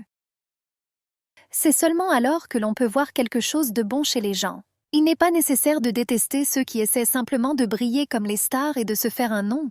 Et la petite Irian a demandé à sa sœur si M. Yem lui causait des ennuis. La fille a répondu qu'elle allait bien et a souri. Ensuite, elle a ajouté que c'est ce qui arrive aux impératrices, c'est un chemin solitaire. Irian a crié qu'elle avait tort. La fille a serré sa sœur dans ses bras et lui a dit qu'elle ne se sentirait jamais seule parce qu'elle l'avait. La sœur a serré le bébé dans ses bras et a dit qu'elle était très heureuse d'entendre cela. Irian a déclaré qu'elle et sa sœur passaient souvent toute la nuit ensemble à parler des étoiles. L'impératrice a admis que les yeux de sa sœur pétillaient lorsqu'elle lui racontait des histoires. La jeune fille s'est blottie contre Kani et a déclaré qu'elle pensait parfois qu'elle était punie pour ne pas avoir suivi ses conseils. Elle devina qu'elle avait simplement fermé les yeux. Et c'est pour cela qu'il déteste tous ceux qu'il rencontre sur son chemin. Sa Majesté a déclaré que maintenant elle ne voit plus les étoiles dans le ciel et tombe profondément dans sa grotte de solitude. Irian a admis qu'à ce moment-là, elle ne comprenait pas ce que sa sœur lui disait. Mais c'est seulement maintenant qu'elle a compris ce que signifie sa phrase « La vie d'une impératrice est un chemin solitaire ». Ils s'étreignirent et la jeune fille avoua à Kanya que s'asseoir sur le trône conduisait à la solitude, que cela pénétrait profondément dans son corps et qu'elle détestait sa vie pour cela. Le jeune homme prit Sa Majesté par la main et lui dit qu'il était là. Et peu importe combien de temps ses yeux resteront fermés, il sera à ses côtés. Elle peut donc les fermer sans crainte et dormir paisiblement. Irian s'est profondément endormie et ne s'est réveillée que le matin. Elle sentit le lit et réalisa que Kanya n'était pas là. L'impératrice sauta du lit et se mit à le chercher partout. Sortant en courant de la pièce, elle rencontra sa servante Soka. Elle a dit qu'il était avec Sa Majesté. La jeune fille avait peur que Lord Diem l'ait volé et tué. Elle a couru dehors et a couru vers l'étang. Irian a regardé l'eau et a décidé qu'elle aurait dû mourir le jour même. Soudain, elle entendit la voix de Kana appelant Sa Majesté. Il a couru vers elle avec un sourire aux lèvres et elle l'a frappé au visage avec sa main. L'impératrice a crié comment pouvait-il quitter le palais sans sa permission après ce qu'elle avait fait pour lui. Kanhi a admis qu'il avait dû partir au milieu de la nuit, parce qu'il a été informé que son père était gravement malade. Alors il partit tranquillement pour ne pas perturber son sommeil. Kanhi sourit et déposa une couronne sur la tête de Sa Majesté. Le jeune homme a déclaré qu'en retournant au palais, il avait vu de magnifiques fleurs, et il n'avait d'autre choix que de s'arrêter et de lui tresser une couronne. Irian fut ravie de son attention, mais elle ôta la couronne de sa tête et la jeta à l'eau. L'impératrice a demandé à Kanya ce qui lui faisait penser qu'elle l'aimerait. Lorsque Sa Majesté est partie, le jeune homme est resté debout sur le pont, ne comprenant pas ce qui lui arrivait. L'impératrice fut appelée, mais elle n'entendit pas, pensant encore une fois à Kani. Lord Diem, lors de la réunion, a de nouveau demandé à Sa Majesté quand elle allait donner un héritier à l'Empire. Il a ajouté qu'il avait personnellement sélectionné 2 candidats, mais que son approbation était nécessaire. Irian se souvint qu'elle n'avait amené aucune concubine depuis qu'elle avait amené Kani au palais. Et elle savait que Lord Yem était très en colère à ce sujet. Lorsque l'impératrice a vu sa liste de candidats, elle a compris ce qu'il faisait. Il y avait le fils du ministre des Affaires militaires et le fils du ministre de l'Intérieur. Ces deux ministres soulignent l'importance de présenter un héritier de pure lignée pour l'avenir de l'Empire. Irian savait qu'il la soutenait pour une raison, mais parce qu'elle est la seule à pouvoir donner naissance à l'héritier légitime de cet empire. Cependant, en les tuant sans produire d'héritier, Yem en profitera pour la renverser, en acceptant ou en rejetant l'offre de M. Yem. Elle a compris que le résultat serait le même et qu'il obtiendrait gain de cause. Irian a décidé de gagner du temps et a déclaré qu'elle était d'accord. Tard dans la soirée, Sa Majesté sortit pour observer les étoiles. Kani, qui admirait également le ciel nocturne, a vu Irian. Mais l'impératrice ne s'approcha pas de lui. Le matin, la servante Sokka réveilla l'impératrice. Irian a dit qu'elle lui couperait la tête si elle avait quelque chose sans importance.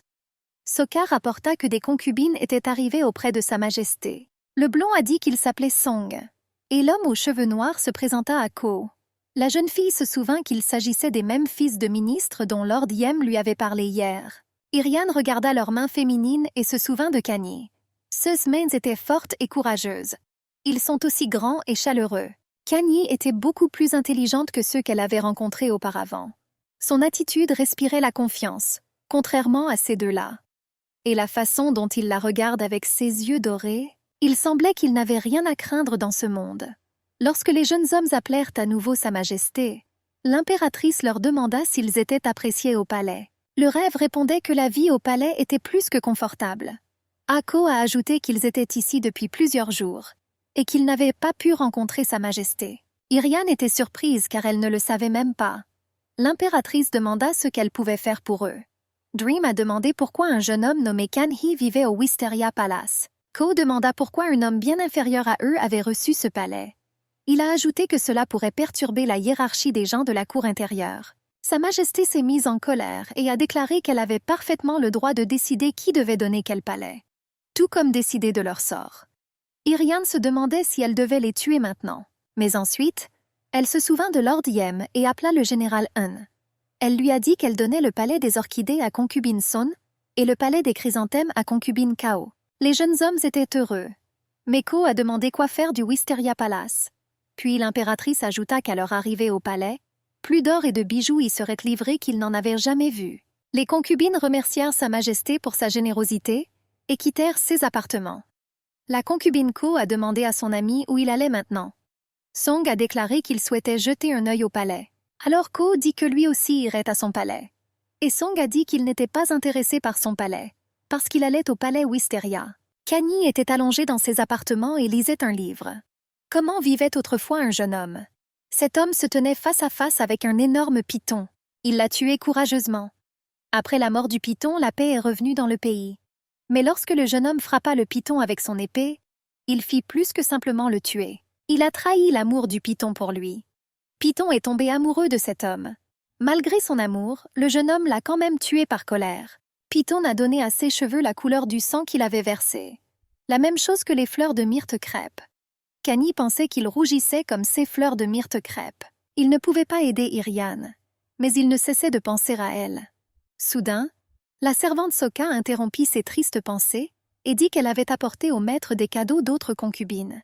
Kani fut très surpris d'entendre parler des autres écouteurs de l'impératrice. Soa lui dit que le beau Song et le beau Ko avaient été choisis comme concubines impériales. Ils sont entrés dans le palais il y a quelques jours, et maintenant ils lui ont envoyé un cadeau, puisqu'ils n'avaient pas encore eu le temps de le saluer en personne. Kanhee était bouleversé. Il comprenait maintenant pourquoi Sa Majesté ne lui avait pas rendu visite depuis longtemps. Soa a montré à M. Kanhee l'énorme coffre et a suggéré que ces jeunes hommes avaient de bonnes intentions. Kanhee pensa qu'il ne servait à rien de se plaindre de la vie, puisqu'il savait dans quoi il s'embarquait, et ouvrit le coffre. Le coffre contenait un grand tonneau sur lequel reposait un poignard en argent. Sokka a lu la note qui disait qu'elle devait mettre le poignard dans le canon. Lorsque le jeune homme a fait ce qui était écrit, un bouffon géant a soudainement sauté du tonneau sur lui. Kani a eu très peur et a reculé. Sokka est venue chercher le monsieur et lui a dit que cela ne ressemblait pas du tout à un cadeau amical. Elle a ajouté qu'il s'agissait plutôt d'une déclaration de guerre. Le gars a dit que Soa exagérait et Ko a juste décidé de s'amuser. Kanyi a déclaré qu'il avait entendu des marchands ambulants dire qu'il s'agissait d'une blague courante et populaire dans la région occidentale. La servante a demandé la permission d'ouvrir la petite boîte à concubine Song à la place du maître. Mais Kanyi a dit que tout allait bien et a ouvert la boîte. Soka remarqua sa peur et demanda frénétiquement ce qu'il y avait à l'intérieur. Kanyi a répondu qu'elle avait raison et qu'il s'agissait très probablement d'une déclaration de guerre. La jeune fille a vu un serpent mort et a demandé si cela symbolisait un python. Kanyi a répondu que c'était le cas. Et tout le monde connaît l'histoire de la façon dont le premier roi a construit un empire en tuant un serpent. Le jeune homme ajouta que dans cet empire, envoyer un serpent à quelqu'un, c'est souhaiter la mort. Kangi se demandait comment concubine Song pouvait faire preuve d'une telle hostilité ouverte. Soudain, la servante leur dit que concubine Ko et concubine Song étaient arrivées chez Lord Kanhee. Le gars a été très surpris par cette visite soudaine. Lorsque les concubines entrèrent dans ses appartements, Kanyi s'inclina et dit qu'il était honoré de les rencontrer. Soka s'inclina également. Mais la concubine Ko s'est approchée de Kanyi et lui a touché le visage sans vergogne.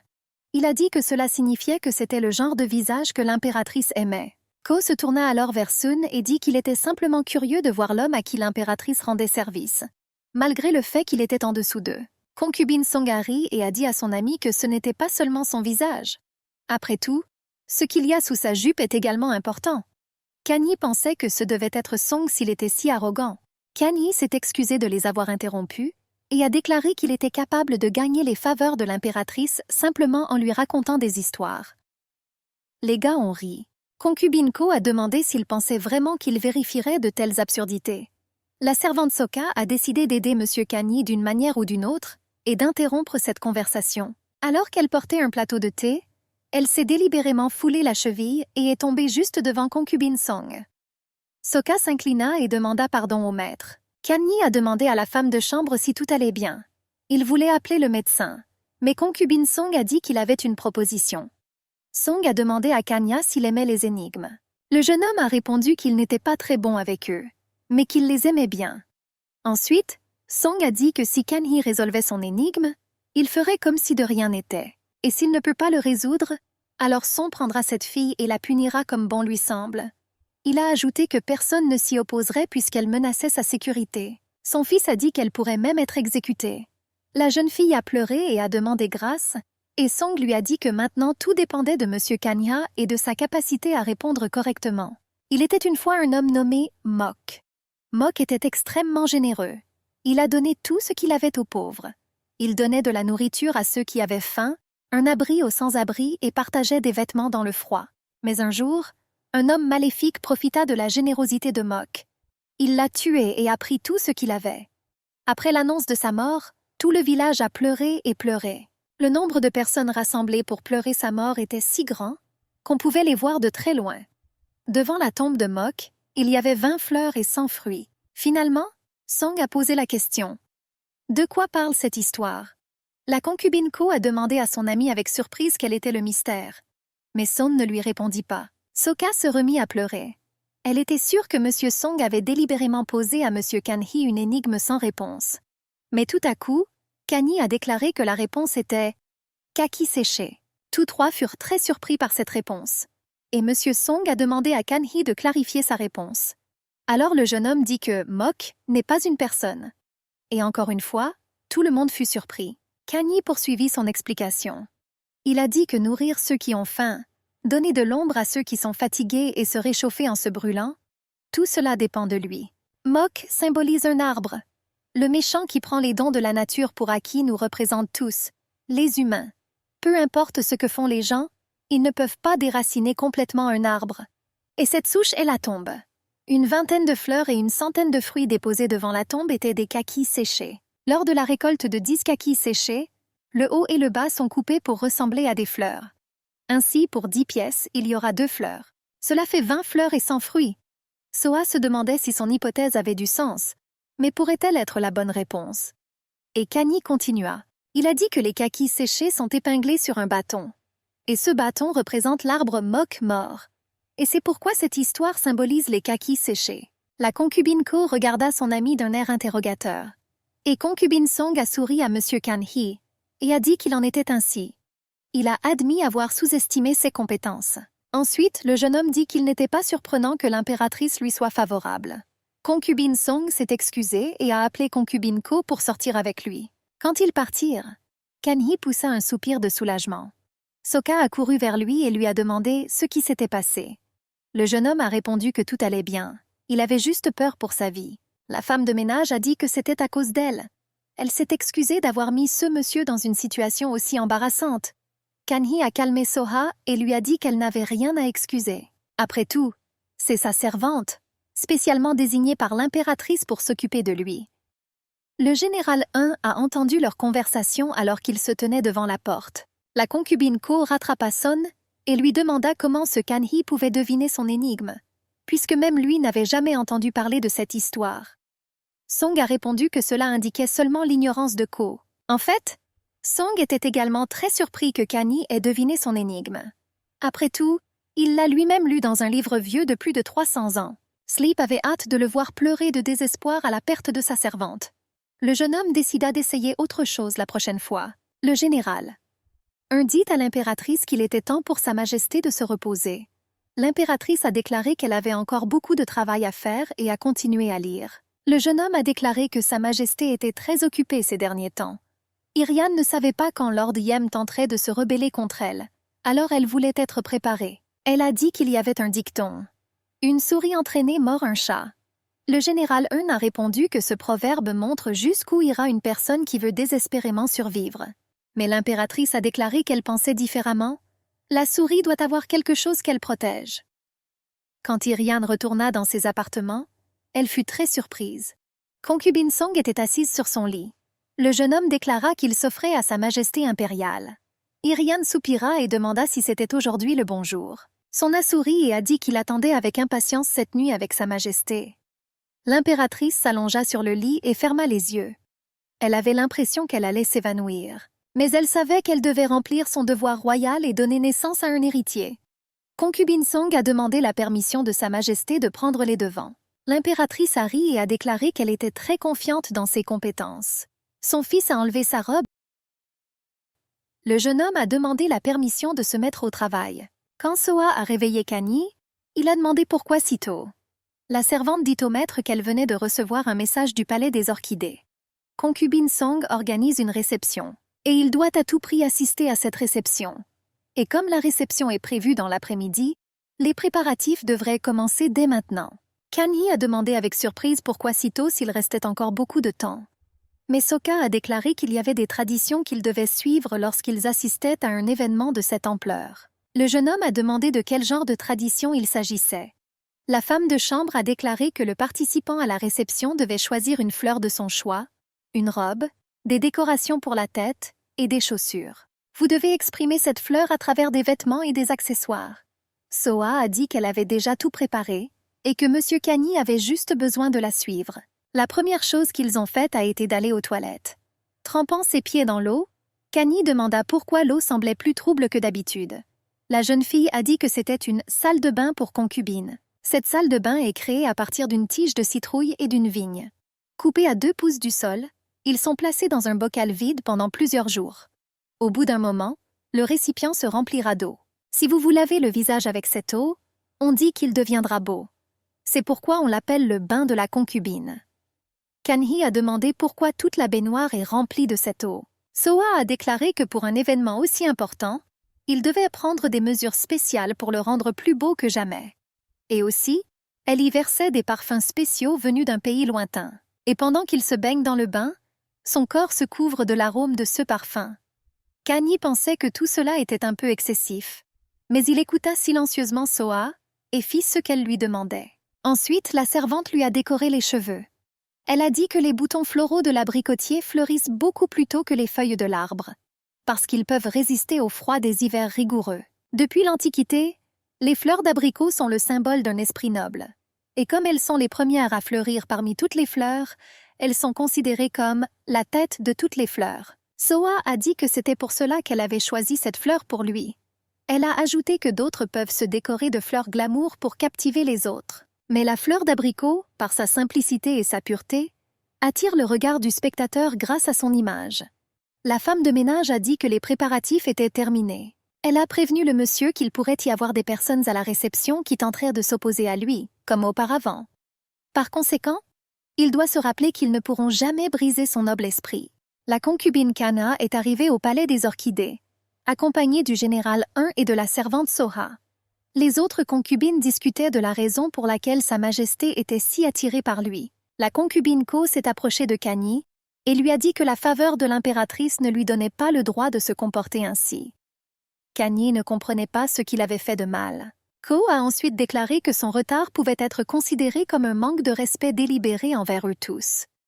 Kanyi a répondu qu'il n'avait reçu l'invitation qu'il y a quelques heures. La concubine Song a interrompu leur dispute et a dit à M. Kanhee qu'il était venu et que c'était l'essentiel. Ensuite, il a invité tout le monde à table pour prendre le thé. Ce dont parlaient les concubines n'intéressait pas du tout Kanha. Leurs sujets de prédilection sont les vêtements, les bijoux et les accessoires. Soudain, Dream commença à parler de la façon dont ils essayaient tous de plaire à Sa Majesté. Il a ajouté qu'il n'était pas à l'aise d'en parler, mais que tous ses efforts ont porté leurs fruits lorsqu'il est entré dans la chambre de l'impératrice. Kanha se sentait mal à l'aise avec de tels aveux et détails. Le jeune homme voulait partir et était sur le point de se lever de table. Mais Song lui demanda s'il n'était pas d'accord avec lui sur ce que c'était que de partager un lit avec l'impératrice. Kanyi a répondu qu'il n'avait jamais été avec Sa Majesté. Son fils a ri et a dit qu'il pensait qu'il plaisantait. Ensuite, il a demandé si Kanyi s'en soucierait s'il vérifiait la véracité de ses paroles. Concubine Song a appelé ses 2 servantes qui ont saisi les mains de Kanyi. Il a dit qu'il n'y avait qu'une seule façon de tester la virginité. Vous devez écraser l'axolotl et verser le liquide sur le poignet de la personne. S'il reste en place, alors il est vierge, et sinon, le liquide s'écoulera. Le général 1 a pris la défense de M. Kanhee et a déclaré que ce test était inapproprié et qu'il ne pouvait plus ignorer ce qui se passait. Concubine Song lui a demandé s'il voulait tout rapporter à l'impératrice. Il a dit que l'impératrice ne ferait que le réprimander, mais personne ne savait ce qui arriverait au général après cela. Le général 1 comprenait que n'importe qui pouvait proférer une telle menace. Cependant, ce serait une grave erreur de nuire à un fonctionnaire de l'impératrice. Mais concubine, un homme comme lui pouvait écraser un général comme une mouche. La concubine Song a averti le général 1 qu'il ne devait pas s'immiscer dans ses affaires. Il a ajouté que c'était son dernier avertissement et a appelé la femme de chambre, qui tenait un coquillage avec un axolotl dans les mains. Elle le plaça au poignet de Kanya, et tout le monde a vu qu'il disait la vérité. Concubine Song a souri et a dit qu'il doutait de la façon dont il pourrait gagner la faveur de Sa Majesté sans même passer la nuit avec elle. Kanyi est parti et sa servante Soa a couru après lui. Le rêve lui criait qu'ils se reverraient bientôt. Le général 1 a déclaré qu'il ne ferait pas rapport à Sa Majesté de ce qui s'était passé. Mais il a ajouté qu'à la fin, l'impératrice serait toujours au courant de ses affaires. Quand Ung partit, Song dit que le général croyait naïvement que l'impératrice pouvait le protéger. Kanyi a couru dans ses appartements, est tombé sur le lit et a enfoui son visage dans l'oreiller. Il s'est rassuré sur le fait qu'il n'y avait aucune honte à être vierge. Mais lorsqu'il se rappela que le rêve lui avait parlé de Sa Majesté, il se sentit insupportablement dégoûté et seul dans ce palais vide. Lorsque le général 1 est venu voir l'impératrice, elle lui a immédiatement demandé comment allait Kanyi. Un a conseillé à Sa Majesté de lui rendre visite bientôt. L'impératrice a déclaré qu'elle n'en voyait pas la nécessité. Elle a ajouté qu'il lui suffisait de savoir qu'il allait bien. Irian a dit qu'elle lui souhaitait simplement une vie calme et paisible. Le général 1 se souvint de ce qui s'était passé et promit à Sa Majesté qu'il en serait ainsi. La nuit, Kanyi a décidé de se promener dans la cour. C'était calme et un peu frais dehors. Mais soudain, il entendit un bruit étrange et décida de vérifier ce qui s'était passé. Il regarda dans la tente et y vit une cage avec un lion. Le lion grogna après lui, mais Kanyi se rapprocha quand même de la cage. Le gars s'est excusé de lui avoir fait peur. Kanyi tapota la tête du lion et dit qu'il était également enfermé dans une cage comme lui. Le lion se calma et se coucha, permettant au jeune homme de se caresser. Le lendemain, une délégation du royaume Yu salua les concubines de Sa Majesté. Kanyi pensa à quel point l'impératrice était occupée et ne pouvait pas être là. Le représentant de la délégation a déclaré qu'il souhaitait offrir un cadeau à Sa Majesté. Il ouvrit le rideau de la cage et tout le monde vit le lion. Le lion rugit et tout le monde haleta. Après tout, il ne connaissait cette bête que par ouï-dire. Et Kanyi sourit au lion. L'homme a ouvert la cage et a dit aux gens de ne pas avoir peur. Il a ajouté que ce lion avait appris dès son enfance à ne pas faire de mal aux gens. Concubine Ko avait peur, mais concubine Song avait l'air indifférente. Pendant que tout le monde chuchotait, Kan-hee s'approcha de lui. Le représentant de la délégation a crié à M. Kan-hee de ne pas passer près de l'animal. Et le gars a répondu que tout allait bien. Kan-hee calma le lion et lui caressa la crinière. Les gens ont été choqués qu'il ait réussi. L'homme s'inquiète pour le favori de l'impératrice et lui conseille de garder ses distances. Le jeune homme a dit aux gens que le lion avait juste peur. Une foule immense, du bruit, tout cela l'inquiète. Kan-hee a dit aux gens que le lion voulait juste la paix et la tranquillité. La concubine Ko a dit à Soon avec indignation qu'il était ennuyé par cette frimerie. Dream se contenta de sourire en réponse. Et à ce moment-là, il y a eu une explosion et des confettis ont plu sur tout le monde. Le lion a eu peur et a sauté sur Kan-hee, le griffant jusqu'à ce qu'il saigne. Le lion était enfermé dans une cage. Soa a couru vers Kan-hee et lui a dit qu'elle appellerait le médecin maintenant. La dernière chose que le jeune homme dit avant de perdre connaissance fut « S'il vous plaît, ne laissez pas l'impératrice savoir ce qui s'est passé. Sinon, le lion sera tué, et je ne veux pas de ça. » Soha a demandé au médecin comment allait Kan-hee. Le médecin a répondu que la blessure en elle-même n'était pas un problème si grave. Cependant, quelque chose semble bloquer son énergie vitale. Il a ajouté que quelque chose devait vraiment le déranger. Kan-hee avait l'impression de se noyer et ne pouvait plus respirer. Quand l'oxygène fut presque épuisé, quelqu'un le sortit de l'eau par la main. Le jeune homme ne remarqua que de longs cheveux écarlates. Lorsqu'il ouvrit les yeux, il la vit près de son lit. Kan-hee a demandé à Sa Majesté quand elle est venue le voir. Irian a répondu cela il y a assez longtemps. Et il a dormi comme un bébé. Ensuite, elle lui a demandé s'il se souvenait du jour où il avait disparu et elle lui a crié dessus. Kan-hee a répondu qu'il s'en souvenait. Mais l'impératrice n'a pas dit ce qu'elle voulait. Elle a dit qu'elle devait y aller et a promis de le surveiller plus tard. En entendant des pas près de ses appartements, le jeune homme était heureux que l'impératrice soit revenue. Mais c'était concubine Song. La concubine Ko le suivit dans la pièce. Song a demandé à Kanya comment il se sentait. Le gars a répondu que c'était déjà beaucoup mieux. Son a répondu qu'il était heureux d'entendre cela. Ko a demandé avec indignation à Kanya s'il ne comprenait pas les conséquences de son acte. Il a ajouté qu'aucune personne saine d'esprit n'oserait s'approcher du lion comme il l'a fait. Song a également déclaré qu'il n'aurait pas dû être aussi imprudent. Et il a ajouté que le lion aurait pu attaquer d'autres invités. Ko a demandé pourquoi il aimait tant cette créature. Kanye a répondu que le lion est un animal noble avec des émotions, des pensées, et le désir de se protéger du danger. Et celui qui a fait exploser les confettis ne peut pas imaginer à quel point c'est majestueux. Dream demanda avec indignation ce qu'il voulait dire par là. Ako a demandé directement à Kana s'il les accusait de complot. Le jeune homme a crié qu'il ne voulait pas du tout les offenser. Mais la concubine Ko s'est mise en colère et a commencé à détruire sa chambre. Il a jeté tous les bijoux des coffres sur le sol et a crié que vivre dans ce luxueux palais ne le mettait pas au même niveau qu'eux. Lorsque l'impératrice apporta tous ses coffres à bijoux, Kanye demanda pourquoi il en avait tant besoin. Il a dit qu'il ne le méritait pas et que tout ce qu'il voulait, c'était des livres. Irian a dit qu'elle les jetterait s'il n'acceptait pas. Le jeune homme a déclaré qu'il n'était pas nécessaire de le jeter. L'impératrice a ajouté que ces cadeaux étaient un symbole de sa faveur et de son affection pour lui. Sa Majesté a déclaré qu'elle voulait que tout le monde sache qu'il avait son affection.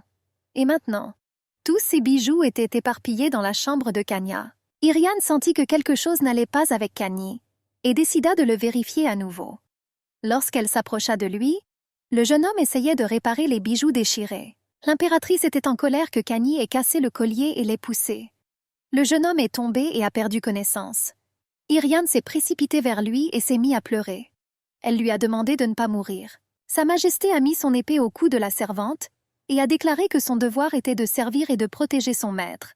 Et elle a failli à son devoir. Le général Un a demandé à l'impératrice d'épargner Soa. Il a dit que Kanye lui avait fait jurer de ne pas dire à Sa Majesté ce qui lui était réellement arrivé. Irian jeta l'épée au sol et leur cria que ce n'était pas une excuse, parce qu'elle devait venir la voir et tout lui rapporter si elle se souciait vraiment de son maître. Le général Un a déclaré que la plus grande partie de la faute lui incombait. Comme il était au courant de tout, il décida de garder le silence. Il a dit que Sa Majesté pouvait le punir à la place de Soa. L'impératrice a déclaré qu'elle leur donnait une dernière chance, mais ils doivent se rappeler de protéger Kanye autant qu'elle se protège elle-même. Sinon, elle les exécutera. Sa Majesté a demandé de dire tout ce qu'elle savait. Soa a dit qu'il n'avait aucune preuve, mais celui qui a effrayé le lion est concubine Song. Irian savait que ces deux concubines pourraient faire quelque chose parce qu'elles avaient été envoyées ici par Lord Diem. Elle s'en voulait de ne pas visiter Cana ces jours-ci. L'impératrice a demandé au général s'il y avait des preuves indiquant la concubine Song. Le général a répondu qu'il n'y avait aucune preuve, mais tout indiquait que cela avait été soigneusement planifié à l'avance. Ensuite, Sa Majesté a demandé si elle pouvait élever le titre de Cana au-dessus de ces deux-là. Le général a déclaré que le rôle principal d'une concubine est de produire un héritier pour l'impératrice. Et comme la concubine de Kanya n'a pas encore passé la nuit avec Sa Majesté, il pourrait y avoir une forte réaction de la part de toute la noblesse. Irian savait que cela pouvait arriver. Elle s'en voulait de ne pas l'avoir séduit plus tôt. L'impératrice ne pouvait pas croire qu'elle écoutait simplement ces histoires. Lord Diem a dit que c'était excellent. Il a félicité les concubines pour ce qu'elles avaient fait, et qui étaient allées bien plus loin que prévu. Monsieur Yem a demandé s'il pouvait compter sur eux pour continuer ainsi. Concubine Song a répondu qu'il y avait trop d'yeux qui les regardaient. Ils devront donc faire preuve de prudence. Yem a dit qu'il s'en occuperait. Puis il a ajouté qu'il préparerait un motif très prochainement. Concubine Song a demandé ce que cela signifiait. Lord Yem a répondu que l'occasion serait incroyablement fantastique et magnifique. Grâce à lui, tout le monde pourra voir les vraies couleurs de la concubine Kanya. Kanyi ouvrit les yeux et remarqua que Sa Majesté dormait à côté de lui sur le lit. Il remarqua des larmes sur ses joues et fut surpris qu'elle pleure. Le jeune homme essuya ses larmes et Irian se réveilla sous son contact. Kanyi s'est excusée de l'avoir réveillée et lui a demandé depuis combien de temps elle était là. La jeune fille a répondu qu'à cause de lui, elle avait du mal à dormir tous ces jours. Kanyi s'est excusée pour cela, et l'impératrice a dit qu'elle n'avait rien à craindre. Elle a ajouté que d'autres personnes ont beaucoup de choses qu'elles ont peur de perdre et qu'elles feront tout pour les protéger. Mais elle vit sa vie au jour le jour, et tout ce qui lui était enlevé n'avait pas d'importance, même si c'était sa vie. Kanyi a demandé à Sa Majesté pourquoi elle avait dit cela. L'impératrice a admis que ce n'est qu'après l'avoir rencontré que tout a changé. Son cœur était rempli de peur de le perdre. Kanyi a serré Irian dans ses bras et lui a dit que désormais il ne permettrait à personne de lui faire du mal. Il prendrait le cœur de Sa Majesté et le protégerait, même au prix de sa vie. Irian a dit que c'était une manière très élégante de lui dire qu'il l'aimait. Kanyi l'a embrassé et lui a dit que maintenant, ce serait toujours comme ça et qu'elle n'avait plus besoin d'avoir peur de quoi que ce soit. Lorsque tout le monde s'est réuni dans la salle, Lord Yem a proposé de lancer un concours pour choisir l'épouse de l'impératrice. Irian a été très surpris et a demandé ce que tout cela signifiait. Lord Diem a répondu que l'épouse de l'impératrice est son assistant principal dans les affaires de l'État, qui occupe le deuxième poste le plus important. C'est pourquoi il a préparé un concours en 3 tours qui permettra de sélectionner le plus méritant de tous les candidats. L'impératrice était mécontente. Sa Majesté a déclaré qu'elle ne se souvenait pas qu'une telle chose ait jamais eu lieu. En fait, elle savait que le Seigneur préparait quelque chose. Cela ressemblait à un plan visant à confondre Kanyi et à le jeter hors du palais. Yem a souri et a déclaré qu'il avait soigneusement réfléchi à tous les concours afin de lui choisir un conjoint qui lui convenait. Il présenta 3 candidates à l'impératrice, concubine Ko, concubine Song et concubine Kanha. Ensuite, le Seigneur a dit que sans plus attendre, il commencerait le premier tour. Le premier tour est la poésie. De cette façon, ils peuvent voir à quel point les candidats sont capables de toucher le cœur de l'auditeur avec leur description. Exprimer le changement des saisons et la façon dont un cœur aspire à un autre, à travers la poésie. Le thème est « Bien-aimé ». Lord a ajouté qu'il pourrait s'agir de quelqu'un que vous aimez ou dont vous ressentez du ressentiment. Il se peut que ce soit quelqu'un que vous respectez le plus. Après l'ordre de continuer, concubine Ko ferma les yeux et pensa qu'il aurait dû mieux étudier s'il savait que cela serait utile. Mais néanmoins, il s'est ressaisi et a commencé à écrire le poème. Concubine Song pensait que c'était un sujet très simple, et il avait déjà écrit une centaine de poèmes de ce type quand il était petit. Il était donc convaincu qu'il serait le vainqueur de ce tour. La concubine de Cana tremblait de partout. Il a lu des milliers d'histoires, mais n'en a jamais écrit une seule. En regardant les autres concubines, il remarqua qu'elles avaient déjà beaucoup écrit et décida de se mettre au travail. Lorsque Lord Diem a déclaré que le temps était écoulé, l'impératrice s'est inquiétée. Elle voulait vraiment que leur Kanyi réussisse dans cette tâche, mais elle ne l'avait jamais vu écrire des poèmes auparavant. Lord Yem a demandé à concubine Ko de lire d'abord son poème. Il a dit qu'il avait écrit un poème décrivant quelqu'un qui ressent à la fois de l'amour et du ressentiment envers sa bien-aimée. Lord a dit qu'il avait hâte d'entendre ce qu'il écrivait. Ko commença. « Ma bien-aimée, n'ouvre pas cette porte, car je serai là pour toujours à côté de toi. Alors pourquoi ouvririez-vous la porte par cette nuit sombre et froide? Ma bien-aimée, tu as disparu, emportée très, très loin par la tempête de neige. Tu n'es nulle part en vue. Je sens l'air froid s'engouffrer par cette porte ouverte. Mon cœur glacé, avec une douleur incompréhensible. Oh, ma bien-aimée! » Kanye a reconnu ce poème. Lord Yem a applaudi Concubine Ko et a dit que c'était un poème magnifique et bien composé. Il a ajouté que le poème reflète clairement sa sagesse et son intelligence. Lord Yem a demandé à Sa Majesté si cela lui plaisait. Mais l'impératrice n'a pas répondu. Concubine Ko a dit qu'il pourrait écrire quelque chose d'encore mieux s'il avait plus de temps. Ensuite, Lord Yom a demandé à Concubine Song ce qu'il pensait du poème de Concubine Ko. Le rêve lui répondit que ce poème était si bien composé qu'il lui semblait l'avoir déjà entendu auparavant. Lorsque Concubine Ko a protesté, Song a dit qu'il avait peut-être tort. Kanye réalisa que Concubine Song et Lord Yem savaient qu'il n'avait pas écrit ce poème, mais ils firent semblant de ne rien remarquer. Et même l'impératrice sait tout. Mais il semble qu'elle ne veuille tout simplement pas provoquer M. Yema. Lord Yem a dit qu'il avait hâte d'entendre ce que Concubine Song avait écrit. Le jeune homme a déclaré que son poème parle de quelqu'un qui a été abandonné par sa bien-aimée. Les hivers rigoureux et froids ne peuvent pas durer. Les tempêtes hivernales ne peuvent pas vaincre le froid dans mon cœur morne. Ces collines enneigées connaissent-elles ma douleur? Ou devrais-je crier pour être vue, pour être entendue? J'entends un cri venant de quelque part. Je vois un poussin sur un arbre. Pourquoi es-tu seul, petit oiseau? Ne pleure pas, tu ne sais pas? Vos cris se font entendre dans mes oreilles vides. Ne pleure pas, parce qu'elle ne répondra pas. Elle ne reviendra pas. Les larmes coulent sur mes joues tandis que la pluie battante me réconforte. Et je cache cette douleur atroce. La douleur que je ressens pour toi, ma bien-aimée. Kanye a applaudi. Il était ravi de ce poème. Il pensait que c'était l'un des poèmes les plus élégants qu'il ait jamais entendus. Kanye pouvait littéralement imaginer les lignes que Song lisait. Lord Yem a dit que c'était impressionnant. Surtout la façon dont il était capable d'utiliser le froid de l'hiver comme analogie. Après tout, c'est ainsi qu'il a décrit la douleur de la séparation d'avec sa bien-aimée. Quand ce fut le tour de Kana, le jeune homme dit qu'il avait écrit quelque chose. Mais ce n'était pas très impressionnant. Lord Yem lui arracha le parchemin des mains et l'impératrice sauta de son siège. Le seigneur a dit que la concubine de Kana était un peu timide. Alors il lirait pour lui. « Oh bébé, mon bébé, tu ne veux pas manger, alors tu pleures, pleures. Tu veux sortir et jouer, alors tu pleures et pleures. » Tout le monde a ri et Lord Yem a demandé ce que c'était. Kanye rougit et répondit qu'il avait écrit ce qui lui passait par la tête, et que c'était sa première fois. La concubine Ko demanda avec indignation comment il envisageait de devenir l'épouse de l'impératrice. Concubine Song a déclaré qu'il n'avait jamais lu ou entendu un poème aussi mauvais que celui-ci. Kana avait honte et pensait qu'il n'aurait pas dû être ici. Le jeune homme s'inquiétait seulement de savoir s'il avait embarrassé Sa Majesté. L'impératrice a dit qu'elle voulait entendre ce poème jusqu'au bout. Alors Lord Yem a dit qu'il devait recommencer depuis le début. « Oh bébé, mon bébé, tu ne veux pas manger, alors tu pleures, pleures. Vous voulez sortir et jouer, alors vous pleurez et pleurez. Et alors, tu pleures comme s'il n'y avait pas de lendemain. Et je me tiens là, éclatant intérieurement.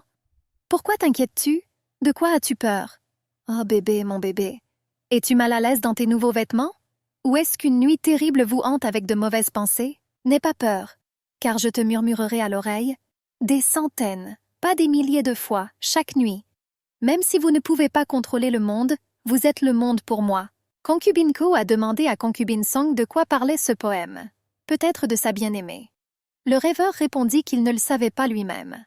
À ce moment, l'impératrice éclata de rire. Elle répondit aux concubines que ce poème parlait bien de sa bien-aimée.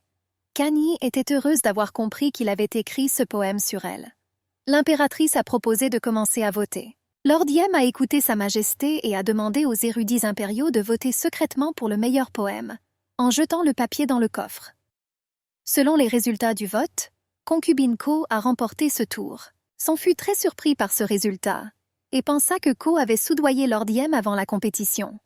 Par ailleurs, M. Yem a déclaré qu'il ne révélerait pas le nombre exact de voix. Lord Yem a dit aux concubines qu'elles pourraient être libres aujourd'hui, mais que demain elles devraient toutes se rassembler pour le deuxième tour.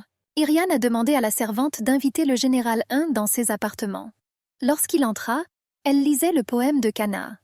La jeune fille a dit que c'était exactement ainsi qu'elle écrivait lorsqu'elle était enfant. Enfant, elle n'aimait pas être limitée par les règles et les éléments de la poésie, et écrivait des poèmes comme elle l'entendait. Elle a dit que Kanye est le seul gars de l'Empire qui ose essayer de la consoler, l'impératrice. Lord Yem a annoncé la prochaine compétition. Une compétition d'arts martiaux. Kanye fut choqué, et le seigneur ajouta que le mari de l'impératrice devait être fort de corps et d'esprit. Concubine Ko et concubine Song étaient d'accord avec les paroles du seigneur. Kanye avait peur d'être le seul à n'être absolument pas préparé pour cette compétition. Il pensait qu'il ne s'occupait que de se décorer. Mais maintenant, il s'avère que son corps est le plus faible comparé à ces deux-là. Lord Yem a déclaré qu'il se reverrait le jour de la compétition. Kanye s'est entraîné dur avec l'épée. Lorsqu'il n'y parvenait pas, il pensait que sa main ne pouvait tenir qu'un stylo. Mais le gars n'a pas abandonné et a décidé que la formation l'aiderait. L'impératrice travaillait avec des papiers dans son bureau. Soudain, elle heurta la table, effrayant le général Ung. Il a demandé à Sa Majesté ce qui s'était passé. Irian a dit qu'elle était à la tête de tout un empire. Mais à quoi ça sert si elle ne peut même pas aller rencontrer Kanye? Le général Un assure à l'impératrice que ses efforts ont porté leurs fruits. Il a ajouté que ses sujets l'admirent et que l'opinion publique est incroyablement positive. L'impératrice répondit qu'elle essayait jour et nuit, et tout cela pour s'assurer qu'il n'y a pas d'erreur dans son travail. Sinon, Lord Yem tentera de les utiliser contre elle. Le général Un lui a demandé si elle s'inquiétait pour la concubine de Kanha. Irian a répondu qu'elle s'inquiète pour lui jour et nuit. On n'avait jamais vu une telle expression sur le visage de l'impératrice auparavant. Il pensait bien la connaître, mais maintenant il en doutait. Pendant l'entraînement, Kanye a remarqué qu'il commençait à réussir et il était heureux. « Vous ne gagnerez pas la compétition de cette façon !» entendit-il une voix familière. Le général. Un s'est approché de lui et lui a demandé s'il savait quelle était la chose la plus importante dans l'apprentissage des arts martiaux. Talent, équipement, corps solide? Non? Le plus important est de trouver un professeur compétent, dit-il en souriant légèrement. Et ils ont commencé à s'entraîner. Pendant l'entraînement, Kanye, fatigué, a déclaré qu'il regrettait de ne pas avoir pratiqué les arts martiaux plus tôt. Et le général Un, en le regardant, pensait qu'il apprenait assez vite. Mais il a compris que cela ne suffisait pas pour gagner. Kana a besoin de cet avantage supplémentaire s'il veut gagner. Maïd Soa a déclaré que le général Un était convoqué par l'impératrice. Et il a dû partir. Il savait que le gars s'entraînait dur, mais il n'avait pas assez de temps. Le général Un pensait qu'il ne pouvait qu'espérer avoir de la chance. Le soir arriva, et Kanye était trop fatigué pour continuer à s'entraîner. Il s'allongea sur le sable et regarda les étoiles. Le gars s'est immédiatement souvenu de l'histoire des constellations. Kanye décida de se rafraîchir la mémoire et de jeter un œil à la bibliothèque. Ayant trouvé son livre préféré sur l'étagère, il vit parmi les images une scène avec des arts martiaux. Sa Majesté a dit au général Un qu'elle l'avait appelé parce qu'elle s'ennuyait à faire de la paperasse seule et qu'il était très contrarié. Après tout, il comprenait à quel point il restait peu de temps à Kanha. Lorsque le général Un est revenu sur le site d'entraînement, il a été étonné par ce qu'il a vu. Il avait appris ses mouvements. Le gars a répondu qu'il les avait vus dans des livres. Le général Un a été très surpris que le jeune homme ait réussi à répéter ses mouvements en ne voyant que des images. Il a suggéré de les utiliser car ce serait beaucoup plus facile que d'en apprendre de nouveau. Ils ont continué à s'entraîner, et le général Un a ajouté que Kanye ne devait se souvenir que d'une seule chose lorsqu'il effectuait ses mouvements. Pensez à ce que vous essayez de protéger. Lord Yem a annoncé le deuxième tour et a déclaré qu'il s'agissait d'une compétition d'arts martiaux. L'impératrice a demandé qui jugerait ce concours. Elle a ajouté qu'elle ne se souvenait pas d'un artiste martial dans le palais. Le seigneur a dit que Sa Majesté avait raison. Et c'est pourquoi il a invité un invité spécial. Monsieur Kangsek est entré dans la salle et s'est incliné devant Sa Majesté. L'impératrice lui demanda de quelle famille il appartenait, puisqu'elle n'avait jamais vu cet homme auparavant. L'homme a dit qu'il venait du royaume Ming et qu'il n'était pas issu d'une famille noble. Irian savait que le royaume Ming possédait de vastes terres, mais manquait de ressources naturelles. Les habitants de la capitale sont riches, mais en dehors de ses frontières, les gens souffrent de la faim et de la pauvreté. Sa Majesté a demandé à l'homme ce qui l'avait amené ici. Kangsek a répondu que lorsqu'il était petit, son père avait amené toute sa famille ici dans l'espoir d'une vie meilleure. Il a ajouté que par la grâce de Sa Majesté impériale, sa famille a pu commencer une nouvelle vie dans cet empire. Irian a demandé de qui il avait appris les arts martiaux.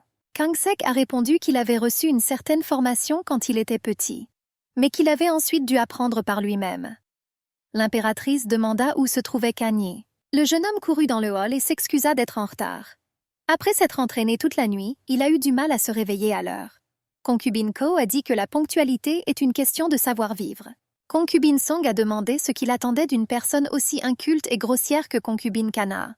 Et Kana lui-même avait honte que tout le monde l'attende. L'impératrice a suggéré de commencer le concours immédiatement car ils avaient été retardés.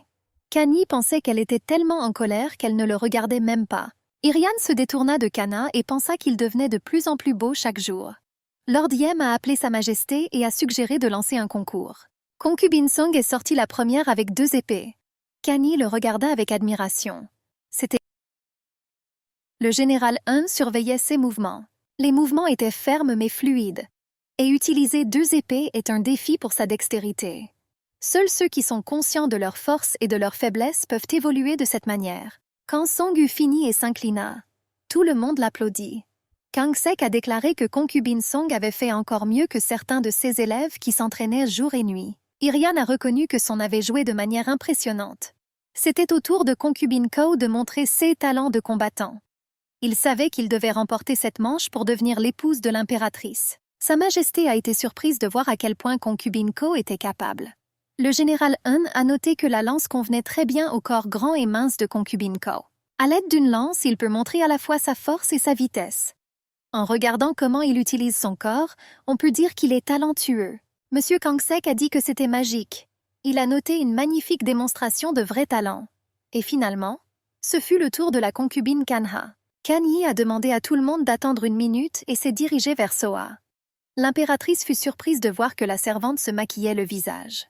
Les yeux peints, le jeune homme se tenait au milieu de la salle. L'impératrice pensa que cela devait être quelque chose d'intéressant et lui demanda de commencer. Kang Sek s'est également préparé à regarder attentivement le spectacle après avoir vu le maquillage. Alors que Kan Yi commençait son discours, concubine Ko a déclaré qu'il n'avait jamais vu une telle arme auparavant. Monsieur Kang Sek a dit que cela s'appelle une lame coulissante. Le général Un regardait Kan Yi et le soutenait mentalement. Irian se retrouva à penser que Kan Yi était plutôt bon dans cet art martial. Elle était très intéressée par la façon dont il avait appris cela en si peu de temps, s'il n'avait jamais tenu une arme dans ses mains auparavant. Elle se demandait aussi ce que pensait le maître. Kang Sek parut très surpris, et l'impératrice ne comprit pas s'il appréciait la performance de Kana. Concubine Ko a dit qu'il n'avait jamais rien vu de tel auparavant. Le maître a dit qu'il ne pouvait rien voir de tel, car il s'agit d'un art martial traditionnel du royaume Ming. Alors Ko a dit que c'était impossible et qu'il ne pouvait pas apprendre ces mouvements. Le général Un s'est approché d'eux et leur a dit que c'était ainsi. Il a dit que la concubine de Kana les avait appris grâce à un livre qu'il avait trouvé dans la bibliothèque. Concubine Song a dit que c'était absurde. Il pensait qu'il était impossible d'apprendre les arts martiaux dans les livres. Le général Un a admis qu'il avait rencontré de nombreux guerriers dans sa vie, et lui-même, grâce à l'entraînement, a perfectionné les arts martiaux au plus haut niveau. Cependant, il n'avait jamais rencontré quelqu'un comme la concubine de Kanha. C'est un vrai talent. Maître Kang Sek a demandé à Kanya où il avait trouvé la lame coulissante. La concubine Ko a demandé qui était intéressé par cet étrange poignard. Kang Sek a répondu que sa forme était assez étrange. Cependant, la forme de la lame coulissante s'explique par le fait qu'elle n'a pas été conçue pour couper un ennemi. Il permet de poignarder comme une flèche ou une lance. Concubine Song a demandé s'il serait plus efficace d'utiliser une lance. Le maître a répondu que sur le champ de bataille, oui. Mais la lame coulissante est une arme utilisée par les roturiers comme moyen de légitime défense. La lame coulissante a été utilisée pour attaquer à un moment critique et porter un coup fatal à l'attaquant. Il était utilisé pour tuer d'un seul coup. Kang Sek se souvient de lui-même lorsqu'il était enfant. Il a serré dans ses bras son père mourant, blessé par des bandits. Les larmes coulaient sur le visage du maître. Il a ajouté que cette arme n'avait jamais été utilisée lors d'une attaque. Lorsque le maître dit que la lame coulissante n'était utilisée que pour la défense, le général Un sourit à Kanha. Après tout, c'est exactement ce qu'il lui a dit pendant l'entraînement. Maître Kang Sek a déclaré que les 3 candidats étaient exceptionnels. Il a ajouté que c'était un honneur pour lui de pouvoir assister à une performance aussi étonnante. Il a dit à concubine Song que ses mouvements fluides et méticuleux étaient une indication de ses compétences accumulées au fil des années d'entraînement. Concubine Ko a un haut niveau de confiance et un talent naturel. Et la performance de la concubine Kanha a été un véritable désastre. Il y avait des difficultés à maintenir l'équilibre. Maître Kangsek devina que c'était dû à un manque de force. Il a ajouté que Kani avait fait preuve de bonnes compétences, mais que les fondamentaux manquaient. Le général Yun était d'accord, car on ne peut pas tromper un maître. Kani était bouleversé car il se donnait entièrement à cet art. Mais il a décidé que cela ne semblait pas suffisant. Maître Kangsek s'agenouilla devant lui, ce qui choqua le jeune homme. Il a dit que, cependant, concubine Kanya leur avait montré les arts martiaux traditionnels du royaume Ming, et que cela signifiait vraiment beaucoup pour lui. Maître Kangsek a déclaré qu'il était né dans le royaume Ming, mais qu'il avait dû abandonner son pays afin de sauver sa propre vie. Il a ensuite raconté les derniers mots de son père, poignardé à mort en voulant protéger son fils. « Sek, vois-tu des regrets sur mon visage? Si nous étions renvoyés dans le temps, je donnerais ma vie pour te protéger encore et encore. Souviens-toi de cet endroit d'où tu viens. Souviens-toi du pouvoir et n'oublie jamais. » Le maître a dit à Kani qu'il l'avait aidé à se souvenir de ceux qu'il avait oubliés depuis longtemps. Kangsek l'a remercié du fond du cœur et lui a promis une chose. Si le moment vient où Kana a besoin d'aide, il viendra à lui, même si c'est la pègre. Puis il se tourna vers Lord Yem. Maître Kangsek a dit que les arts martiaux montrent ce qu'il y a à l'intérieur, et que le corps n'est qu'un outil d'expression. Par conséquent, pour lui, le gagnant est Lord Kana. Les concubines furent choquées par ce résultat et l'impératrice sourit. Elle accepta que Lord Yem ait spécifiquement appelé l'artiste martial, pensant que Kanya n'avait aucune chance de gagner. Mais maintenant, son plan a échoué. Elle était heureuse que sa tête lui tourne à cause de cette tournure imprévisible des événements. La concubine Ko a crié qu'il devait être le gagnant, depuis qu'il a montré les meilleurs arts martiaux, et non quelques mouvements pitoyables du royaume Ming. Le maître s'est mis en colère, et Lord Yem a calmé concubine Ko. Il a dit qu'il fallait être capable d'accepter les défaites, et a suggéré de passer à l'annonce des conditions de la prochaine compétition. Yem a dit que tout le monde dans l'Empire connaît la légende du python. Ils doivent donc exécuter une danse qui interprète la légende du python de l'histoire de la création du royaume de Sha. Kani était confus par cette nouvelle. La concubine de Kana se tenait sur le pont et regardait l'étang. La servante Soka lui demanda à quoi il pensait. Le jeune homme a admis qu'il pensait à la compétition à venir. La jeune fille lui a demandé s'il avait déjà dansé. Kani a répondu qu'il n'avait jamais dansé auparavant. Soa a dit qu'elle pouvait l'aider parce que sa mère était danseuse. Elle s'est produite lors d'événements nationaux et lui a également appris à danser. La femme de chambre a dit qu'ils avaient peu de temps et qu'ils devaient donc commencer à s'entraîner maintenant. À la salle de danse, Soa a demandé à Kanhi de lui montrer ce qu'il pouvait faire. Il est devenu timide et a dit qu'il n'avait jamais dansé. La jeune fille lui a conseillé de se détendre et de laisser son corps suivre son esprit. Soha a dit à Kanya qu'il allait bien. Mais il y a une chose qui pourrait être améliorée. C'est un sourire. Parce qu'elle peut changer l'ambiance de toute sa danse. La jeune fille a rappelé comment c'était dans les arts martiaux. Le mouvement est une façon de montrer son moi intérieur. Soka a conseillé au jeune homme de présenter quelqu'un qu'il aimait en dansant. Le jour du concours, Lord Yem a présenté le juge, le danseur Hanli, à Sa Majesté. Le juge semblait familier à Concubine Son et pensait que Lord Yem préparait encore quelque chose. Lorsque Concubine Song commença sa danse, l'impératrice aimait ses mouvements. On aurait dit qu'il jouait d'une sorte d'instrument de musique. Le général pensait que cela rappelait la façon dont le premier empereur aimait les instruments de musique. Tout le monde l'applaudit, et ce fut le tour de concubine Ko. Kanhi était surpris que Ko ne tienne rien dans ses mains, mais on aurait dit qu'il brandissait une épée.